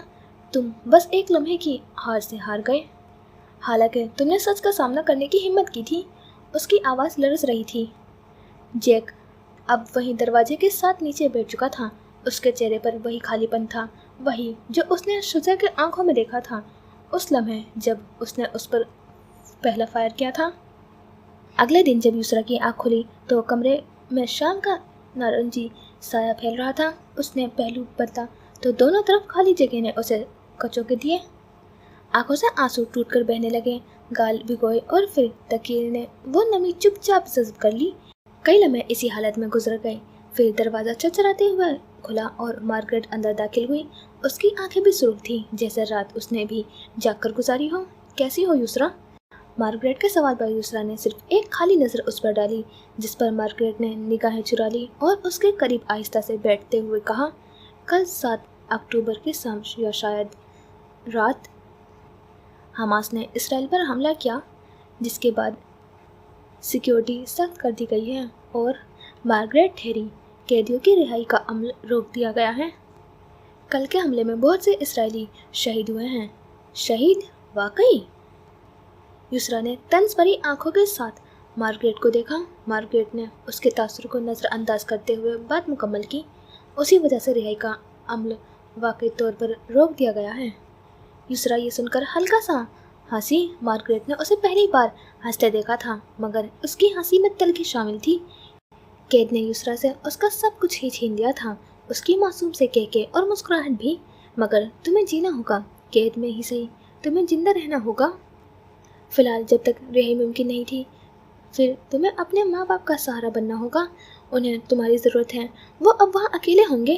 यूसरा चंद लम्हे खामोश रही, फिर उसने नजरें मार्गरेट पर जमाते हुए कहा, एक बात कहूँ डॉक्टर, जानती हो मुझे क्यों कैद किया है? क्योंकि शुजा ने हथियार दिखाया था और तुमने फौजियों से झगड़ा किया था। मार्गरेट ने नजरें चुराते हुए जवाब दिया। नहीं। यूसरा की सादा लेकिन पुर असर तरदीद ने मार्गरेट को चौंका दिया था। मुझे इसलिए अगवा किया गया क्योंकि उन्हें शक था कि शुजा हमास का मेंबर है, जबकि वो ऐसा हरगिज़ नहीं था। शुजा लड़ना नहीं चाहता था, वो अमन चाहता था, बैठकर बात करना चाहता था। उसका दिल हर बार उस वक्त टूटता था जब वो किसी फिलिस्तीनी बच्चे की लाश देखता था। ना वो मुज़ाहिमत से भागता था, ना वो जुल्म पर खामोश रहता था, मगर वो चाहता था कि कोई खून ना बहे। मार्गरेट खामोश रही। उसके पास अब कहने को कुछ नहीं था।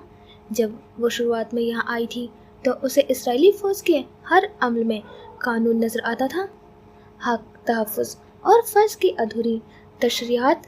मगर अब हर दिन हर मंजर उसके अंदर कुछ तोड़ रहा था। अब उसे अपने ही लोगों की आंखों में नफ़रत दिखाई देती थी, और अजीब बात ये थी कि वो उस नफ़रत को गलत भी नहीं कह पाती थी। अगर वो ऐसा करती तो शायद उसके साथ वही होता जो फ़िलिस्तीनियों के साथ हो रहा था। मार्गरेट में इतना हौसला नहीं था, और अगर वैसा न होता तो मार्गरेट को यहाँ से भेज दिया जाता, जबकि वो यहाँ रहकर मदद करना चाहती थी। शुजा का जिक्र करते यूसरा की आवाज़ टूट रही थी, अल्फाज उसके हलक में फंस रहे थे। मेरे बच्चों को दफना। वो जुमला मुकम्मल न कर सकी, जैसे जुबान ने इनकार कर दिया हो, जैसे दिल ने इजाज़त न दी हो कि वो माँ अपने जिक्र के गोशों का जिक्र भी दफन के अल्फाज में करें। मार्गरेट ने आहिस्ता नजरें झुकाई। आप कहती हैं गिरफ्तार होने में गलती शायद कहीं हमारी थी। डॉक्टर, मेरे बच्चों का क्या कसूर था? और मार्गरेट जानती थी दुनिया का कोई भी डॉक्टर, कोई भी इंसाफ ऐसे सवाल का जवाब नहीं दे सकता। यूसरा के सख्त के बंधन अब टूट चुके थे। नहीं, उन्हें अभी थोड़ी देर में दफनाने ले जाया जाएगा। मार्गरेट की आवाज़ में एक खालीपन था, जैसे वो खुद भी थक चुकी हो मौत के इस तसलसल से। क्या मैं उन्हें आखिरी बार देख सकती हूँ? यूसरा की आवाज़ लर्जी थी, आंखों में आंसू नहीं, एक गहरी ठंडक हवा जैसा सकूत था। मार्गरेट खामोशी से आगे बढ़ी, यूसरा का बाजू थामा, जैसे किसी बेजान वजूद को सहारा देती हो, और मॉर्ग की तरफ ले गई। वहाँ लाशों की एक दुनिया बसी थी। माँ की गोद खाली करने वाले बच्चों की, सहारे बनने से पहले बिछड़ जाने वाले भाइयों की, पलकों पर ख्वाब सजाने वाली बेटियों की, वो सब जो जीते जी किसी के सब कुछ थे, अब बेजान कमरे में सफ़ेद चादर में लिपटे खामोश लेटे थे। वो इधर हैं। मार्गरेट की उंगली एक मेज़ की तरफ उठी।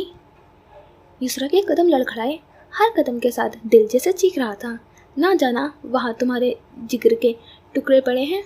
उसने बढ़कर चादर हटाई।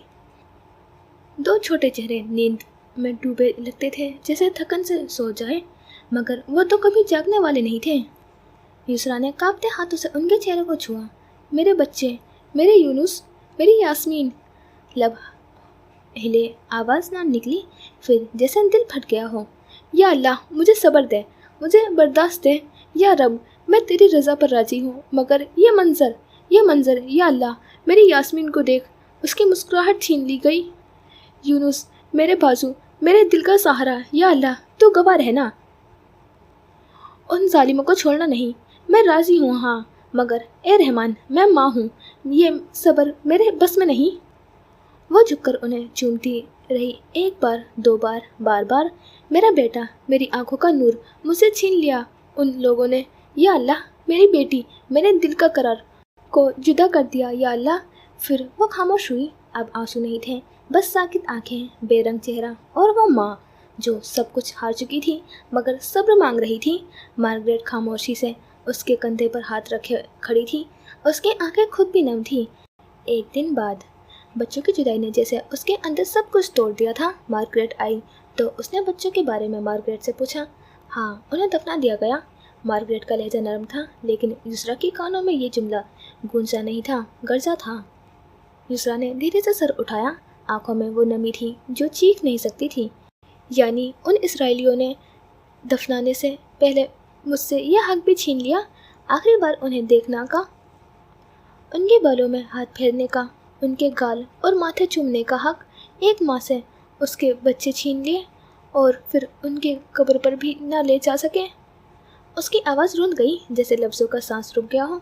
मार्गरेट खामोश रही और युसरा ने निगाहें झुकाकर आहिस्तेगी से कहा, आप यहाँ से चली जाएं।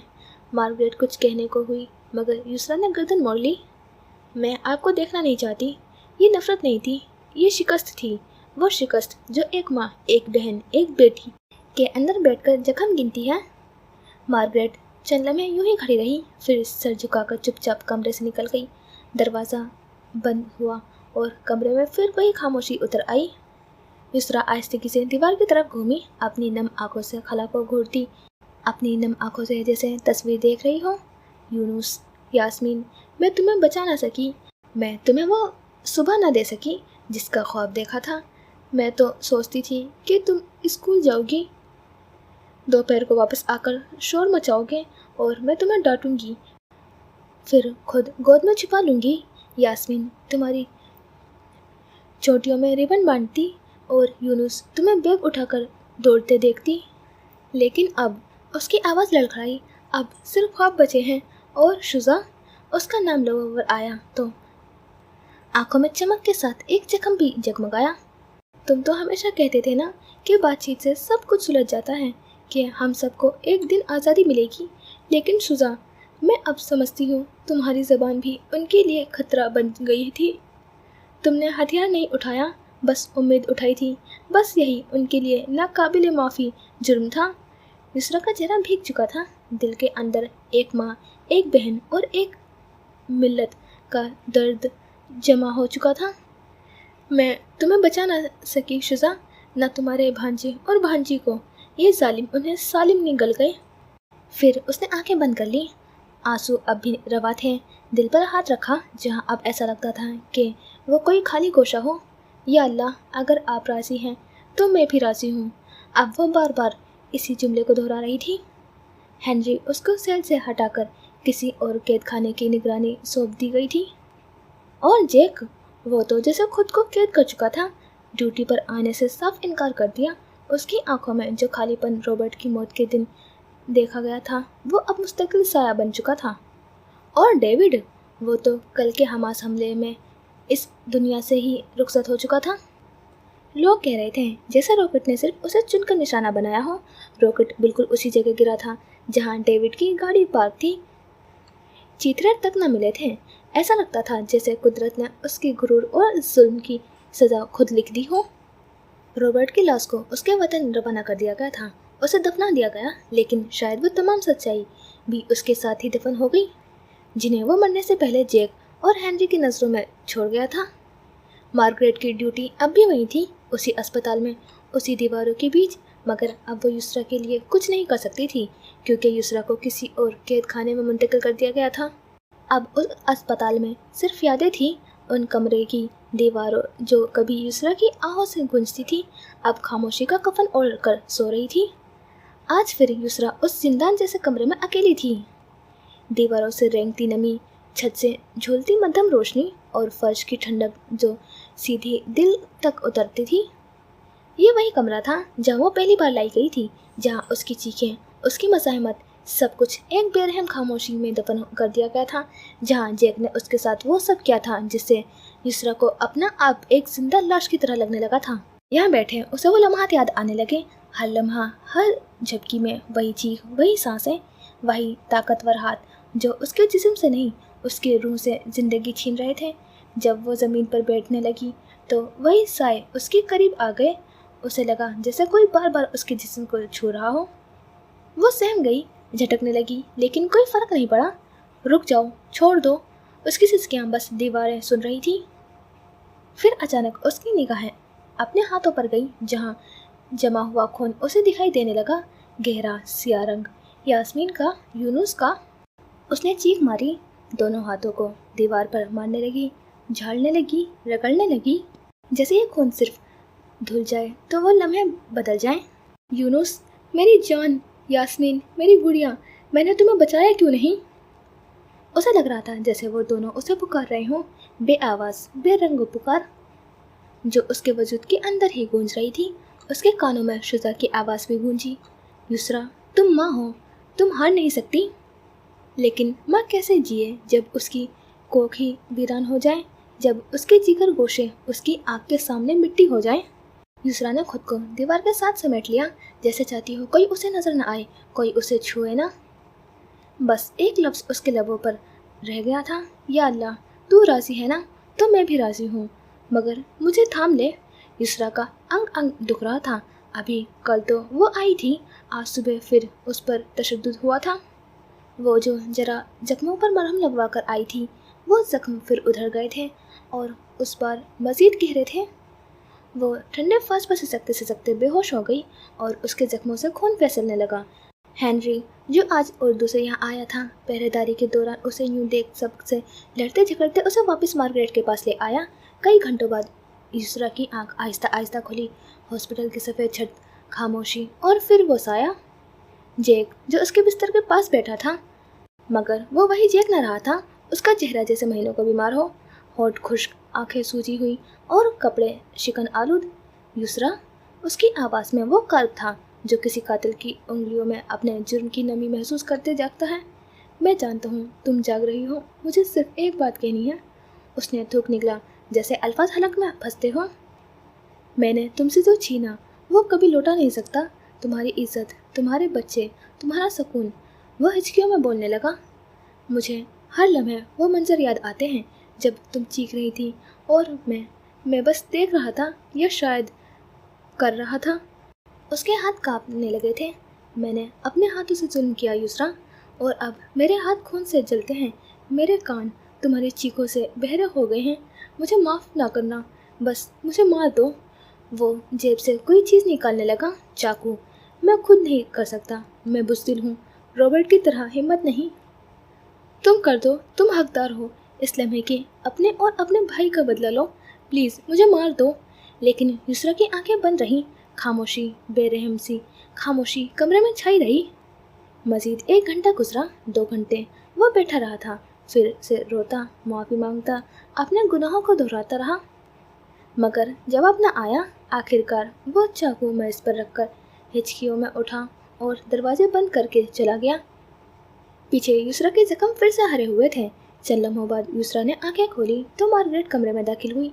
उसका चेहरा हमेशा की तरह सपाट, आंखों में थकन और आवाज़ में रोबोट जैसा वजन। साइकियाट्रिस्ट की हिदायत पर कुछ मेडिसिन दी गई हैं। उम्मीद है बेहतर महसूस करोगी। एक नर्स हर वक्त मौजूद रहेगी, क्योंकि अब तुम्हें मजीद झटके सहने की सकत नहीं। वो एक पल रुकी, जैसे खुद से लड़ रही हो, और फिर वही कठोर लहजा जारी रखा। तुम्हें खबर दी जा चुकी है कि तुम्हारे वालिदैन शहीद हो चुके हैं। शायद इसी ने तुम्हारे ट्रॉमा को मजीद बेदार कर दिया। युसरा की आंखें अभी भी खिड़की से बाहर टिकी हुई थी, मगर मार्गरेट उसकी खामोशी में भी शोर सुन सकती थी। दरवाज़ा बंद करने से पहले वो रुकी। पहली बार उसकी आवाज़ में थोड़ा सा इंसान बोल रहा था। मैं जब छोटी थी तो सोचती थी कि लोग कैसे सारे जुल्म होते हैं देखते हैं और खामोश रहते हैं, मगर अब समझ आ रहा है कैसे।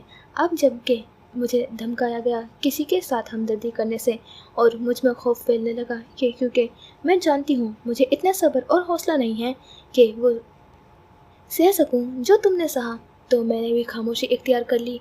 मैं जल्द यहाँ से इस्तीफ़ा दे दूँगी।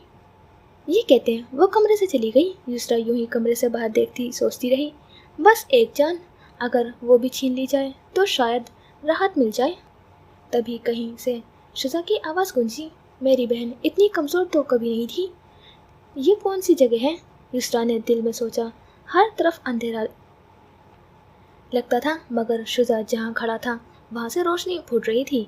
मगर भाई, मैं थक गई हूँ, वो सिसकने लगी। इतने बरसों बाद वो अपने दुखों को लफ्ज़ों का रूप दे रही थी। अचानक उसे लगा जैसे उसकी वालदा उसके सामने आ गई हो। अल्लाह सख्त इम्तिहान अपने चुने हुए बंदों पर लाता है। تم تو خوش نصیب ہو یسرا، دنیا تو ویسے بھی مومن کے لیے قید ہے، مگر ماں میرے بچے، میں نے یاسمین یونس کو کھو دیا۔ تبھی اس کے والد آئے اور ان کی گود میں یاسمین اور یونس موجود تھے۔ ہنستے معصوم بے خبر وہ بھاگ کر ان کی طرف لپکی، مگر درمیان میں ایک درد بھری دیوار حائل ہو گئی۔ ابھی تمہارا وقت نہیں آیا یسرا، اس کی والدہ کی آواز میں نرمی گونجی تھی۔ واپس جاؤ، مگر میں کیسے جیوں گی آپ سب کے بغیر، ان دونوں کے بغیر؟ وہ چیخی، دھواں دھواں آنکھیں، لرزتا ہوا دل۔ میری بہن تو بہت بہادر تھی، شزا بولا، تم فلسطین کے لیے لڑنے مرنے کو تیار تھی، ابھی سے ہار مان لو گی؟ تو پھر باقی امت کہاں ہے بھائی؟ کیا ان پر جہاد فرض نہیں؟ کیا وہ نہیں دیکھ رہے کہ ہم پر کیا بیت رہی ہے؟ اس کے والد بولے، اللہ نے سب کا حساب کرنا ہے، جو حق کی بات پر بول نہ سکے، کچھ کیے بغیر کان لپیٹے ہوئے گزر گئے۔ وہ کامیاب نہیں، کامیاب تو تم ہو یسرا، جو آج بھی دین پر قائم ہو۔ اس کے والد خاموش ہوئے۔ آپ واپس جاؤ میری بہن، ابھی تمہارا جنگ باقی ہے۔ شزا کی آواز دھند میں تحلیل ہوئی اور اس کے بعد بس ایک سناٹا سا چھا گیا۔ یسرا نے آنکھیں بند کی، جیسے اس دنیا میں رک جانا چاہتی ہو، جہاں درد نہ ہو، جہاں یاسمین کی ہنسی ہو، جہاں یونس کی شرارتیں ہوں، امی کی ممتا، ابو کی تھپکی۔ یسرا کانپ رہی ہے، جلدی! مارگریٹ کے ساتھ جو نرس ابھی کمرے میں داخل ہوئی تھی، اس کا چیختا ہوا لہجہ کمرے میں گونجا۔ یسرا کی پلکیں تیز تیز دھڑک رہی تھی، سانسیں بے قابو تھی، ہاتھ پیر جھٹک رہے تھے جیسے کوئی قید سے نکالنا چاہتا ہو۔ وہ کھڑکی کی طرف دیکھتے اپنے خیالوں میں کچھ یوں کھوئی ہوئی تھی کہ اس کا ذہن ان سب ٹراما کو ایک ساتھ نہیں جھیل پا رہا تھا۔ وہ پھر سے بے ہوش ہوئی اور اب اس کی حالت یہ تھی، سینئر ڈس آرڈر جیسا کچھ لگ رہا ہے۔ نرس نے فوراً انجیکشن تیار کیا۔ نہیں رہنے دو، مارگریٹ نے نرمی سے کہا، یہ صرف بھاگنا چاہ رہی ہے اس جہان سے، ہمیں اسے تھامنا ہے، زبردستی جگانا نہیں۔ کئی گھنٹوں بعد یسرا کی حالت سمجھنے لگی۔ یسرا نے آہستہ آہستہ آنکھیں کھولی، اسے لگا جیسے دوبارہ قید ہو چکی ہوں۔ وائٹ واش دیواریں، بے رنگ پردے، مشینوں کی بیپ بیپ اور وہی اجنبی خاموشی۔ امی، ابو، اس کے ہونٹ کپ کپائے، یاسمین، یونس۔ ایک سایہ حرکت میں آیا۔ مارگریٹ، تم نے ہمیں ڈرا دیا تھا یسرا، خود کو مارنے کی کوشش نہ صحیح، مگر تم نے جینے سے انکار کر دیا تھا۔ یسرا نے نظریں چرا لی۔ میں وہاں جانا چاہتی تھی جہاں سب ہیں، جہاں کوئی مجھے کمزور نہ کہے، جہاں شزا میرے ساتھ ہو۔ مارگریٹ کچھ لمحے خاموش رہی، پھر آہستہ سے بولی، مگر تمہارے لیے یہی رہنا ضروری ہے، کیونکہ تم وہ واحد آواز ہو جو ظلم کی گواہی دے سکتی ہو۔ اگر تم ہار گئی تو ان بچوں کا خون بے نام رہ جائے گا۔ یسرا کی آنکھوں میں آنسو بھر آئے تھے۔ تمہیں کیا پتا ماں باپ کھونا کیسا ہوتا ہے؟ مارگریٹ کے پلکیں لرزی۔ میں جب چھوٹی تھی ہر رات انہیں آواز دیتی تھی، مگر وہ نہیں آتے تھے، شاید اس لیے میں تمہارا درد سمجھ سکتی ہوں۔ یسرا خاموش رہی، مگر اس کی خاموشی میں پھر سے زندگی کی ہلکی سی سانس گونجی۔ اسے اپنے بھائی کا بدلہ لینا تھا۔ معصوم بچے وہ بیماری کے ہاتھوں کھو چکی تھی، مگر اپنے بھائی کا خون وہ رائے گا جائے نہیں دے گی۔ مارگریٹ کافی دیر اس کے ساتھ بیٹھی رہی، اس کے نبض چیک کرتی، دوائیاں دیتی، لیکن یسرا کی آنکھیں خالی تھیں اور لب خاموش۔ مجھے اب چلنا ہوگا یسرا، لیکن تم جانتی ہو نا، تم صرف زندہ نہیں ہو، تم ایک امید ہو۔ مارگریٹ چلی گئی۔ خاموشی میں وہی چیخیں گونجنے لگی، وہی دن، وہی تپتی دھوپ، وہ لمحہ جب یسرا کو پہلی بار اپنے والدین کی موت کا علم ہوا تھا۔ اسے یاد آیا جب وہ نیم بے ہوش تھی اور 2 اسرائیلی فوجی اسے بالوں سے پکڑ کر کھینچتے ہوئے لے جا رہے تھے اور اس کے منہ سے کرہا نکلتی تھی، چل شور نہ کر، یہ تیری اوقات نہیں۔ پھر ایک کھلا میدان آیا، دھوپ میں جھلستے درجنوں فلسطینی، مرد، عورتیں، بزرگ، ہر ایک چہرے پر زخم، کپڑوں پر خون اور آنکھوں میں خاموش احتجاج۔ یسرا کو زور سے دھکا دیا گیا، وہ زمین پر گری، پھر سنبھل کر کھڑی ہو گئی۔ ایک اسرائیلی افسر اس کے سامنے آیا، آنکھوں میں غرور اور نفرت۔ جانتی ہو تمہیں یہاں کیوں لایا گیا؟ یسرا نے سیدھا اس کی آنکھوں میں دیکھا، لبوں پر خراش تھی مگر لہجے میں آتش۔ ہاں پتہ ہے، کیونکہ تم لوگوں میں اتنی ہمت نہیں کہ سامنے آ کر لڑو، ہمارے جوانوں سے مقابلہ کرو۔ تم صرف نہتے قیدیوں پر ظلم کر سکتے ہو، یہاں شہروں پر میزائل گرا سکتے ہو، لیکن تم جانتے نہیں، ہماری لاشیں تمہاری فتح نہیں، तुम्हारी बुज़दिली का सबूत है। यूसरा को जोरदार थप्पड़ पड़ा। उसका चेहरा दाएं जानिब झुक गया। होठ के किनारों पर खून का कतरा नमूदार होने लगा, मगर उसकी आवाज़ कांपना ना पाई। क्या सच छुपाने के लिए हर बार यही हरबा चुनना है? मारो, मार के अपने ज़मीर को मुतमईन कर लो। ऑफिसर ने दांत पीसे। बकवास बंद करो, ये सब कुछ हमास की वजह से हो रहा है। उसी ने हमारी ज़मीन पर हमला किया। यूसरा हंसी, एक कर्बनाक हंसी। हमास? ये जुल्म तो तुम 1948 से कर रहे हो। 2022 में मैं यहाँ क्यों थी? क्या तब भी हमला हुआ था? या तब तुम हमारे बच्चों के स्कूलों पर सिर्फ इसलिए हमला कर रहे थे कि वो फिलिस्तीनी थे? यूसरा के होठों से खून बह रहा था, मगर आंखों में दिलेरी झलक रही थी। अब की बार उसके पेट पर एक जोरदार घूसा जड़ा गया था। हाँ, मारो, इसलिए कि सच तुम्हारे गले में खंजर बन कर चुभता है। इसलिए कि तुम जानते हो तुम झूठे हो, और हम सिर्फ मजलूम नहीं, हम तुम्हारी हकीकत का आईना है। एक और जोरदार थप्पड़। यूसरा अब ज़मीन से लगी, मगर फिर भी उसकी गर्दन झुकी नहीं। बहुत जबान चलती है तुम्हारी। तुम्हें नहीं पता तुम किससे बात कर रही हो। यूसरा ने हंकारा भरा। मैं जानती हूँ, तुम उनसे हो जिन्हें अल्लाह ने ज़मीन दी, मगर तुमने नाकदरी की। जो नबियों की औलाद थे, मगर नबियों के कातिल बने। जिन्हें अमन की किताब दी गई, मगर तुमने उसे जला दिया, सिर्फ इसलिए कि तुम्हारी ख्वाहिशात के खिलाफ थी। फौजी ने गुस्से से मुक्का मारा। उसके पेट में वो दोहरी हो गई, फिर सीधी होकर बोली, तुम वो कौम हो जो अल्लाह का शुक्रगुजार ना बने, जिन्होंने खुद को पनाह देने वालों को दरबदर करके गाजा की तंग गलियों में कैद किया। मगर फिर भी हमने हंस कर जिया। हमने गाजा में हंसी फैलाई। बच्चों ने कचरे से खिलौने बनाए, माँ ने राशन में सब्र किया, तो तुम जल गए। फौजी ने बालों से पकड़कर उसका सर झटका। खामोश हो जाओ, वरना ज़बान काट दूंगा। यूसरा ने उफ तक न की, बस एक सर्द मुस्कुराहट दी। हम जिंदा थे तो तुम्हें तकलीफ हुई, हम मरे तो तुमने जश्न मनाया। हमारा कसूर सिर्फ ये था कि हम फिलिस्तीनी थे। हम तुम्हारी गुलामी से इनकार करते रहे। तुम बुज़दिल हो। बहादुर तो वो होते हैं जो बराबर के दुश्मन से लड़ते हैं, निहत्थे कैदियों से नहीं। सही हुआ जो तुम्हारे वालिदैन को मारा गया। अब की बार फौजी ने उसे दूर पटका था। यूसरा की सांस उखड़ गई, मगर वो चीख पड़ी। तो ये तुम्हारी बहादुरी है? एक माँ को उसके बच्चों से जुदा करना, एक बाप के सामने बेटी को घसीटना।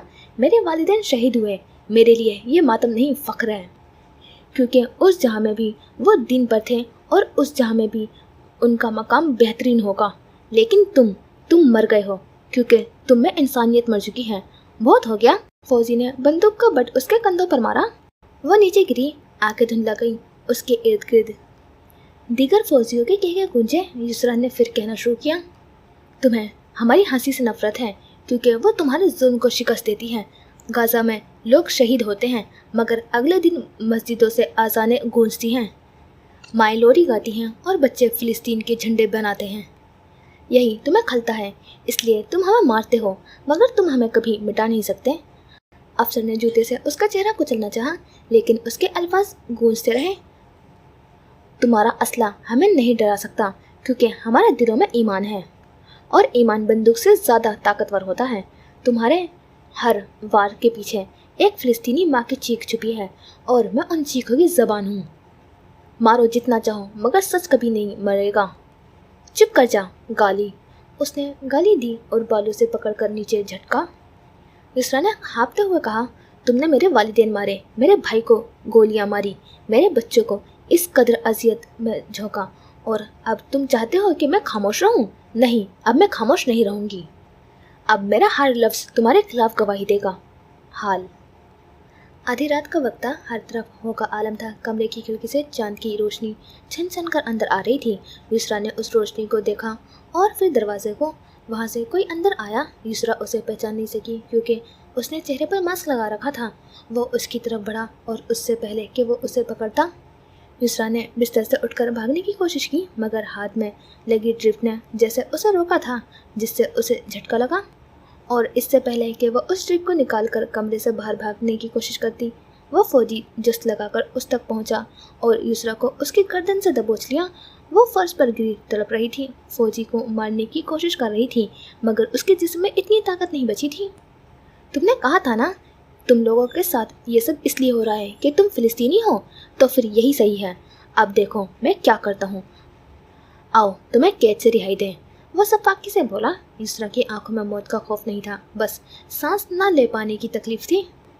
اسی وقت جیک کمرے میں داخل ہوا اور اس نے اس فوجی کو دور دھکیل کر یسریٰ کو سہارا دے کر اٹھانا چاہا، لیکن یسریٰ نے اس کا ہاتھ جھٹک دیا۔ اسی پل وہ گرا ہوا فوجی اٹھا اور اس نے جیک کو دھکیلا۔ تم فلسطینی عورت کی حمایت کیسے کر سکتے ہو؟ وہ غصے سے آگ بگولا ہو رہا تھا۔ میں صرف حق کا ساتھ دینا چاہ رہا ہوں، اور حق پر ہم ہیں، ہم حق پر نہیں ہیں ایلیکس۔ جیک کے لہجے میں افسوس تھا اپنے نظریات غلط ثابت ہونے پر، جس دھوکے کا احساس اسے ہوا تھا اور جو تکلیف دینا اس نے صحیح سمجھی تھی، اس نے غلط ثابت ہونے کا۔ اس کی آواز میں دھوکہ کھانے کا کرچیاں تھیں۔ وہ دونوں ابھی تک گتھم گتھا تھے۔ ایلیکس نے جیک کو دھکا دیا اور اپنے بیلٹ سے گن نکال کر فرش کے ساتھ پڑے کاؤچ کا سہارا لیتے یسریٰ کو فائر کیا۔ سائلنسر لگا ہونے کی وجہ سے فائرنگ آواز کمرے سے باہر نہ گئی۔ یسریٰ کے جسم میں جھٹکا لگا اور وہ فرش پر گری۔ ٹھنڈے فرش پر اس کا خون بہنے لگا۔ جیک جو کہ اٹھا ہی تھا، جب اس کی نظر یسریٰ پر پڑی تو وہ ساکت ہو گیا۔ وہ فرش پر گری چھت کو دیکھ رہی تھی۔ اس کا سانس اکھڑ رہا تھا اور پیٹ سے نکلتا خون مسلسل فرش کو بھگو رہا تھا۔ وہ چیخ چیخ کر ڈاکٹر کو بلانے لگا۔ جس فوجی نے فائر کیا تھا وہ بھاگ چکا تھا۔ ڈاکٹر جلدی آئیں۔ مرنا مت یسریٰ، پلیز مرنا مت۔ وہ اس کے قریب بیٹھا تھا۔ جیک نے ہاتھ بڑھا کر یسریٰ کا ہاتھ پکڑانا چاہا، مگر خود ہی پیچھے کر لیا۔ وہ جو ایک وقت میں سب کرنے کو صحیح سمجھتا تھا، حقیقت جان اپنے ہر عمل سے نفرت کرنے لگا۔ یسریٰ کی آنکھیں چھت سے ہٹ کر جانے والے فوجی پر ٹکی تھی۔ ان کی آنکھوں میں نفرت تھی، لیکن جب وہ آنکھیں جیک پر مرکوز ہوئی تو اس میں بدلہ نہ لے پانے کا افسوس تھا۔ جیک سے اس کے کیے گئے پچھلے عملوں کی نفرت تھی۔ اس نے اپنا ہاتھ جیک کی بیلٹ کے ریوالور کی طرف لے جانے کی کوشش کی اور اس ریوالور کو مضبوطی سے پکڑا، مگر وہ اسے نکال نہ سکی۔ یسریٰ کی آنکھ سے بدلہ نہ لے پانے پر آنسو ٹوٹ کر گرا اور جیک بس اس نفرت کو محسوس کر رہا تھا۔ اتنی نفرت! اس کی آنکھیں ساکت تھیں، ہونٹ وا تھے۔ مجھے مارے بغیر مت جاؤ پلیز، مجھے مارے بغیر مت جاؤ۔ وہ رو رہا تھا۔ میں اس بوجھ کے ساتھ نہیں جی سکتا۔ اور یسریٰ، وہ جو اس جہاں سے جاتے وقت اذیت میں تھی، ایک پل کو مسکرائی۔ اسے اپنے سامنے شجاع کھڑا نظر آیا۔ وہ اپنا ہاتھ اس کے ہاتھ میں دے رہا تھا جیسے بچپن میں دیا کرتا تھا۔ اب اسے بچپن کے لمحات یاد آنے لگے۔ بابا، بھائی تنگ کر رہا ہے۔ شجاع، بیٹے بہن کو تنگ نہیں کرو۔ بابا، میں تنگ نہیں کر رہا۔ شجاع، بابا نے ہلکی سی سختی سے کہا۔ بابا، وہ واقعی تنگ نہیں کر رہا، آپ بھائی کو نہ ڈانٹیں۔ اس کے یوں کہنے پر اس کے بابا ہنس دیتے تھے اور شجاع اسے گلے لگا لیا کرتا تھا۔ ڈاکٹر، کوئی آ کیوں نہیں رہا؟ پھر اسے یاد آیا کہ وہ مارگریٹ تھی جو وقت پر آتی تھی۔ یہاں کے بقیہ لوگ بے حس تھے۔ وہ مزید چلانے لگا، لیکن یسریٰ کو مسکراتا دیکھ ساکت ہوا۔ ادھر اوپر خیال سے چڑھو۔ 15 سالہ شجاع اسے چٹان پر چڑھنا سکھا رہا تھا۔ میں گر جاؤں گی بھائی، تمہیں لگتا ہے میں اپنی بہن کو گرنے دوں گا؟ اس کی بات سن کر وہ مسکرائی اور اس کا ہاتھ تھام لیا۔ ماما بابا کے ساتھ بیٹھے وہ کھانا کھا رہے تھے۔ بابا ایک نوالا اسے کھلاتے اور ایک شجاع کو۔ بھائی وہ دیکھیں، ہمارے آنگن میں بلبل آئی ہے۔ تم کہہ رہی ہو ابھی آئی ہے؟ مجھے تو لگا پہلے سے ہے۔ ہیں؟ کون؟ تم ہو نا میری بلبل۔ اور پھر جیک کے ریوالور پر پڑا۔ یسریٰ کا ہاتھ ڈھیلا پڑ گیا۔ ڈاکٹر آئے، نرسز بھی، مگر جیک کو پتا تھا اب کوئی فائدہ نہیں۔ وہ ان آنکھوں میں موجود نفرت کو بھول نہیں پا رہا تھا۔ وہ جو مزید کچھ کہنے والا تھا، اس کے ہونٹ وا رہ گئے تھے اور آنکھ اس بے جان وجود پر ٹھہر گئی۔ آخری لمحہ جو یسریٰ کو نظر آیا تھا، اپنے بچوں کو اپنی گود میں دیکھنے والا لمحہ جب وہ ان کے ماتھے کو چوم رہی تھی۔ پھر اس دنیا نے ایک اور ایسے مظلوم قیدی کو کھویا تھا جو ان سے کئی گنا بہادر اور آزاد تھی، کیونکہ وہ بہادری سے حق کی بات کرتی تھی۔ ماما جی، میرا بچہ۔ پناہ گزین کیمپ میں موجود عالیہ نے اپنے 10 سالہ بیٹے کو دیکھا۔ کل رات میں نے خواب میں دیکھا کہ شجاع بھائی، یسریٰ، بچوں، ماما، مامی ایک بہت پیارے باغ میں تھے۔ انہوں نے مجھے دیکھ کر بہت پیار کیا۔ وہ 10 سالہ بچہ دیکھا گیا خواب اپنی ماں کو سنا رہا تھا۔ یہ جگہ ان پناہ گزینوں کی تھی جو مسلسل ہونے والے اسرائیلی حملوں سے بچ کر غزہ کے ایک گوشے میں لگائی گئی کیمپ میں پناہ لیے ہوئے تھے۔ ان کے کپڑے بار بار دھو کر پہننے سے خستہ حال ہو چکے تھے۔ کھانے کی قلت کی وجہ سے لوگوں کی حالت ابتر تھی۔ 10 سالہ مراد نے کئی دنوں سے کچھ نہیں کھایا تھا۔ قلت کی وجہ سے وہ بہت کمزور ہو چکا تھا۔ اور کیا دیکھا میرے بیٹے نے؟ اس کی ماں نے پیار سے پوچھا۔ وہ کہہ رہے تھے کہ جلد تم یہاں آؤ، پھر تم ہمارے ساتھ اسی باغ میں رہو گے۔ یہ سن کر اس کی ماں کو لگا جیسے اس کا کلیجہ منہ کو آ گیا ہو۔ کیا واقعی ایسا ہوگا ماں؟ اور اس ماں کو سمجھ نہ آیا کہ وہ کیا کہے۔ تم کیا چاہتے ہو مراد؟ میں چاہتا ہوں ہم دونوں وہاں جائیں۔ میں آپ کو اکیلا ان ظالموں کے درمیان نہیں چھوڑوں گا۔ وہاں باغ میں وہ سب بھی ہوں گے، میں بھی، آپ بھی اور بابا بھی۔ کتنا اچھا لگے گا نا؟ اور اس کی ماں نے بس ہلکی سی گردن ہلائی، کچھ کہا نہیں۔ کچھ کہنے کو تھا ہی نہیں۔ اچھا ابھی سو جاؤ بیٹا، پھر میں اٹھاؤں گی نماز کے وقت۔ اوکے، یہ کہہ کر وہ جھٹ سے لیٹ گیا۔ جیک استعفیٰ دے چکا تھا۔ وہ مزید اس سب کا حصہ نہیں بننا چاہتا تھا۔ اسے رات کو نیند نہیں آتی تھی۔ کبھی آتی تو وہ ڈر کر اٹھ جاتا، کبھی اسے یسریٰ کی مظلوم اور نفرت سے بھری آنکھیں دکھائی دیتی، تو کبھی اسے اپنے بچوں کے بے جان چہرے نظر آتے، یا کبھی نہ ہو تو کسی اور مظلوم لڑکی کی چیخیں، تو کبھی کسی بے گناہ کا خون اپنے ہاتھوں میں نظر آتا تھا۔ مینٹلی انفٹ ہونے کی وجہ سے فوج اس کے استعفیٰ سے پہلے اسے نکال چکی تھی۔ باپ کی موت نے اسے تب اتنا نہیں توڑا تھا، کیونکہ تب وہ اسے اپنے بچوں کا قاتل لگتا تھا۔ قاتل تو وہ اب بھی تھا، اور جیک کو اب بھی اس سے نفرت تھی، مگر باپ کے ساتھ گزارے چند خوشگوار لمحے اسے اپنے والد کی یاد بہت دلاتے تھے۔ 2 سال پہلے رات کی خاموشی میں بالکنی کے ایک کونے میں شجاع اور یسریٰ فرش پر بیٹھے تھے۔ آسمان پر ستارے بکھر رہے تھے، جیسے کسی نے ظلم کے اندھیروں میں امید کی چمک رکھ دی ہو۔ ہوا میں وہی مانوس سا دکھ بھرا سکون تھا جو غزہ کے ہر گوشے میں بسیرا کیا ہوتا تھا۔ یسریٰ نے چادر کو خود پر اچھی طرح لپیٹا۔ کبھی کبھی سوچتا ہوں یسریٰ، کیا یہ تارے ہماری طرف دیکھ کر بھی اتنے ہی چمکتے ہیں جتنے باقی دنیا میں؟ یا ہمارے حصے کے چمکنے پر بھی پابندی لگی ہے؟ شجاع نے کہا تو اس کی آواز دھیمی تھی۔ پابندی تو ہمارے خوابوں پر بھی لگ چکی ہے بھائی، لیکن پتہ ہے دل پھر بھی چاہتا ہے کہ ہم کوئی ایسا کام کریں جو ہماری ساری دنیا دکھائے کہ فلسطین والے صرف مظلوم نہیں، وہ آزاد بھی ہیں۔ یسریٰ نے ہلکی تلخ مسکراہٹ کے ساتھ جواب دیا۔ آواز؟ یسریٰ، ہم تو چیخ رہے ہیں برسوں سے، سن کون رہا ہے؟ شجاع نے یسریٰ کو دیکھا۔ یسریٰ کی آنکھ سے آنسو ٹپکا، مگر اس نے لہجے کو مضبوط رکھا۔ ابھی نہیں سن رہے شجاع، لیکن ایک دن سنیں گے۔ میں چاہتی ہوں کہ باقی مسلمان ممالک بھی جاگیں۔ وہ کیوں خاموش ہیں؟ ان کی خاموشی ہمیں زیادہ زخمی کرتی ہے۔ یہی سوال میں ہر روز خود سے کرتا ہوں۔ اگر صرف ایک ملک بھی بول پڑے، اگر ان کے حکمران صرف اتنا کہیں کہ ہم فلسطینیوں کے ساتھ کھڑے ہیں، شاید دشمن کو بھی تھوڑا جھٹکا لگے، لیکن نہیں، وہ سب تماشائی بنے بیٹھے ہیں۔ کیا ان کے دلوں میں ذرا بھی چبھن نہیں ہوتی جب کسی بچی کی لاش ملبے سے نکالی جاتی ہے؟ شجاع نے گردن جھکائی۔ کچھ الفاظ ایسے ہوتے ہیں جن کے جواب کتابوں میں نہیں ہوتے، صرف دلوں میں سوال چھوڑ جاتے ہیں۔ یسریٰ کی آنکھوں میں نمی تیرنے لگی تھی۔ میں کچھ کرنا چاہتی ہوں شجاع، بس اتنا کہ دنیا کو پتہ چلے کہ ہم صرف لاشیں نہیں، ہم زندہ ہیں، ہم لڑ رہے ہیں۔ میں لکھنا چاہتی ہوں، بولنا چاہتی ہوں، اپنی آوازیں سب تک پہنچانا چاہتی ہوں جو سمجھتے ہیں کہ ہم مٹ چکے ہیں۔ شجاع نے پہلی بار اس رات مسکراہٹ کے ساتھ اسے دیکھا۔ اور تم چاہتی ہو کہ تم لکھو اور میں تصویر بناؤں، وہ تصویریں جو گولی سے زیادہ چبھتی ہیں؟ وہ دونوں کچھ لمحے خاموش ہو گئے۔ خاموشی میں بھی ایک وعدہ تھا، ایک نرمی سی لپٹا ہوا حوصلہ۔ اگر میں کبھی بچ نہ پائی، یسریٰ نے دھیمی آواز میں کہا، تو کیا تم وعدہ کرتے ہو کہ میری آواز کو ختم نہیں ہونے دو گے؟ شجاع نے اس کی طرف دیکھا۔ اس کی آنکھوں میں امج چمکی۔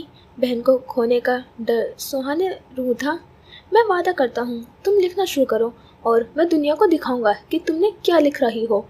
پھر تھوڑی دیر بعد وہ خود گویا ہوا۔ اور اگر میں نہ رہا تو تم وعدہ کرو میری آنکھوں سے جو کچھ دیکھا اسے کبھی دفن نہ ہونے دو گی۔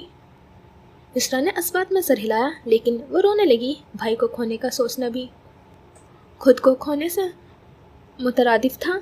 रात का सुकून गहरा हो चुका था, लेकिन उनके दिलों में एक रोशनी जाग चुकी थी। मैंने कुछ लिखा है, ज़िंदगी को जो समझो तो ये एक उलझी हुई डोर है, उलझी रहे तो सुकून मुबारक, सुलझ गई तो दर्द मुबारक। ये उम्मत जो खामोश है हमारी बेबसी पर, अगर जाग गई तो दीन मुबारक, ना जागी तो दुनिया मुबारक।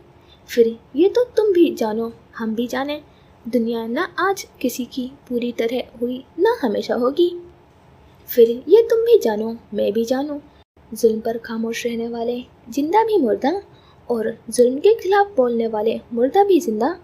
अस्कलम कनीस फातिमा अस्कर। शुजा ने उसके लिखे को सुना और उसे दाद देने वाली नज़रों से देखा। एक दिन वो दोनों जानते थे कि वो अपने सरजमीन की आवाज़ बनेंगे, और शायद तब सितारे फिर सब पर बराबर चमकने लगेंगे। ख़त्म शुद हरफ आखिर। कभी कभी हम वो कहानी लिखते हैं जो सिर्फ तहरीर नहीं होती, सदा होती है, फरियाद होती है। ये कहानी भी उन्हीं में से एक थी। ये तहरीर लिखना मेरे लिए किसी फ़र्ज से कम ना था। ये उन आवाज़ को लफ्ज़ों का लिबास देने की कोशिश थी जो बरसों से दीवारों में कैद हैं, जो सिस्कियों में गुम हैं, जो शहादतों में अमर हो चुकी हैं। ये किरदार यूँ लगे जैसे मैं इन्हें जानती हूँ, जैसे वो मेरे आसपास कहीं हों, जैसे उनके ज़ख्म मेरे अपने हों। मैं जानती हूँ ये तहरीर किसी के तकलीफ़ को कम नहीं कर सकती, किसी को वापस नहीं ला सकती, लेकिन अगर ये किसी के दिल में फ़िलिस्तीन के लिए दुआ, दर्द या अहद जगा दे तो यही मेरी कामयाबी है। मैं शुक्रगुजार हूँ उन तमाम आँखों की जिन्होंने ये तहरीर पढ़ी, दिल से पढ़ी और अपने ज़मीर की रोशनी में इसे महसूस किया। मेरी दुआ है कि अल्लाह हमें फ़िलिस्तीन की आवाज़ बनने की तौफीक दे, सिर्फ लफ्ज़ों में नहीं, अमल में भी। और वो दिन जल्द आए जब हम इन सितारों को आज़ादी के चिराग के नीचे पढ़ें। आमीन सुम्मा आमीन। तो यहाँ होती है हमारी नॉवलेट कंप्लीट, और मैं इसे नॉवलेट भी नहीं कहूँगी क्योंकि इसमें जो भी लिखा है वो सच्चाई है। इतना जुल्म रोज़ हो रहा है फ़िलिस्तीनी मुसलमान के साथ, तो मैं आपसे उम्मीद करती हूँ कि आप फ़िलिस्तीनी मुसलमान के लिए दुआ करेंगे और जितना हो सके बाइकआउट करें, क्योंकि ये ना सोचें कि आपके करने से क्या होगा, क्योंकि बूंद बूंद से ही तालाब भरता है, और हम अपने आप से शुरू करेंगे तो सब ऐसे करेंगे तो बूंद बूंद से तालाब ही भरेगा। तो प्लीज़ जितना हो सके इस स्टोरी को शेयर करें अपने फ्रेंड के साथ, फैमिली के साथ, और अपने राइटर के साथ ज़रूर शेयर करें। तो फिर मिलेंगे किसी और नॉवलेट के साथ। खुदा हाफिज़, अपना ख्याल रखना और दुआ में याद रखना।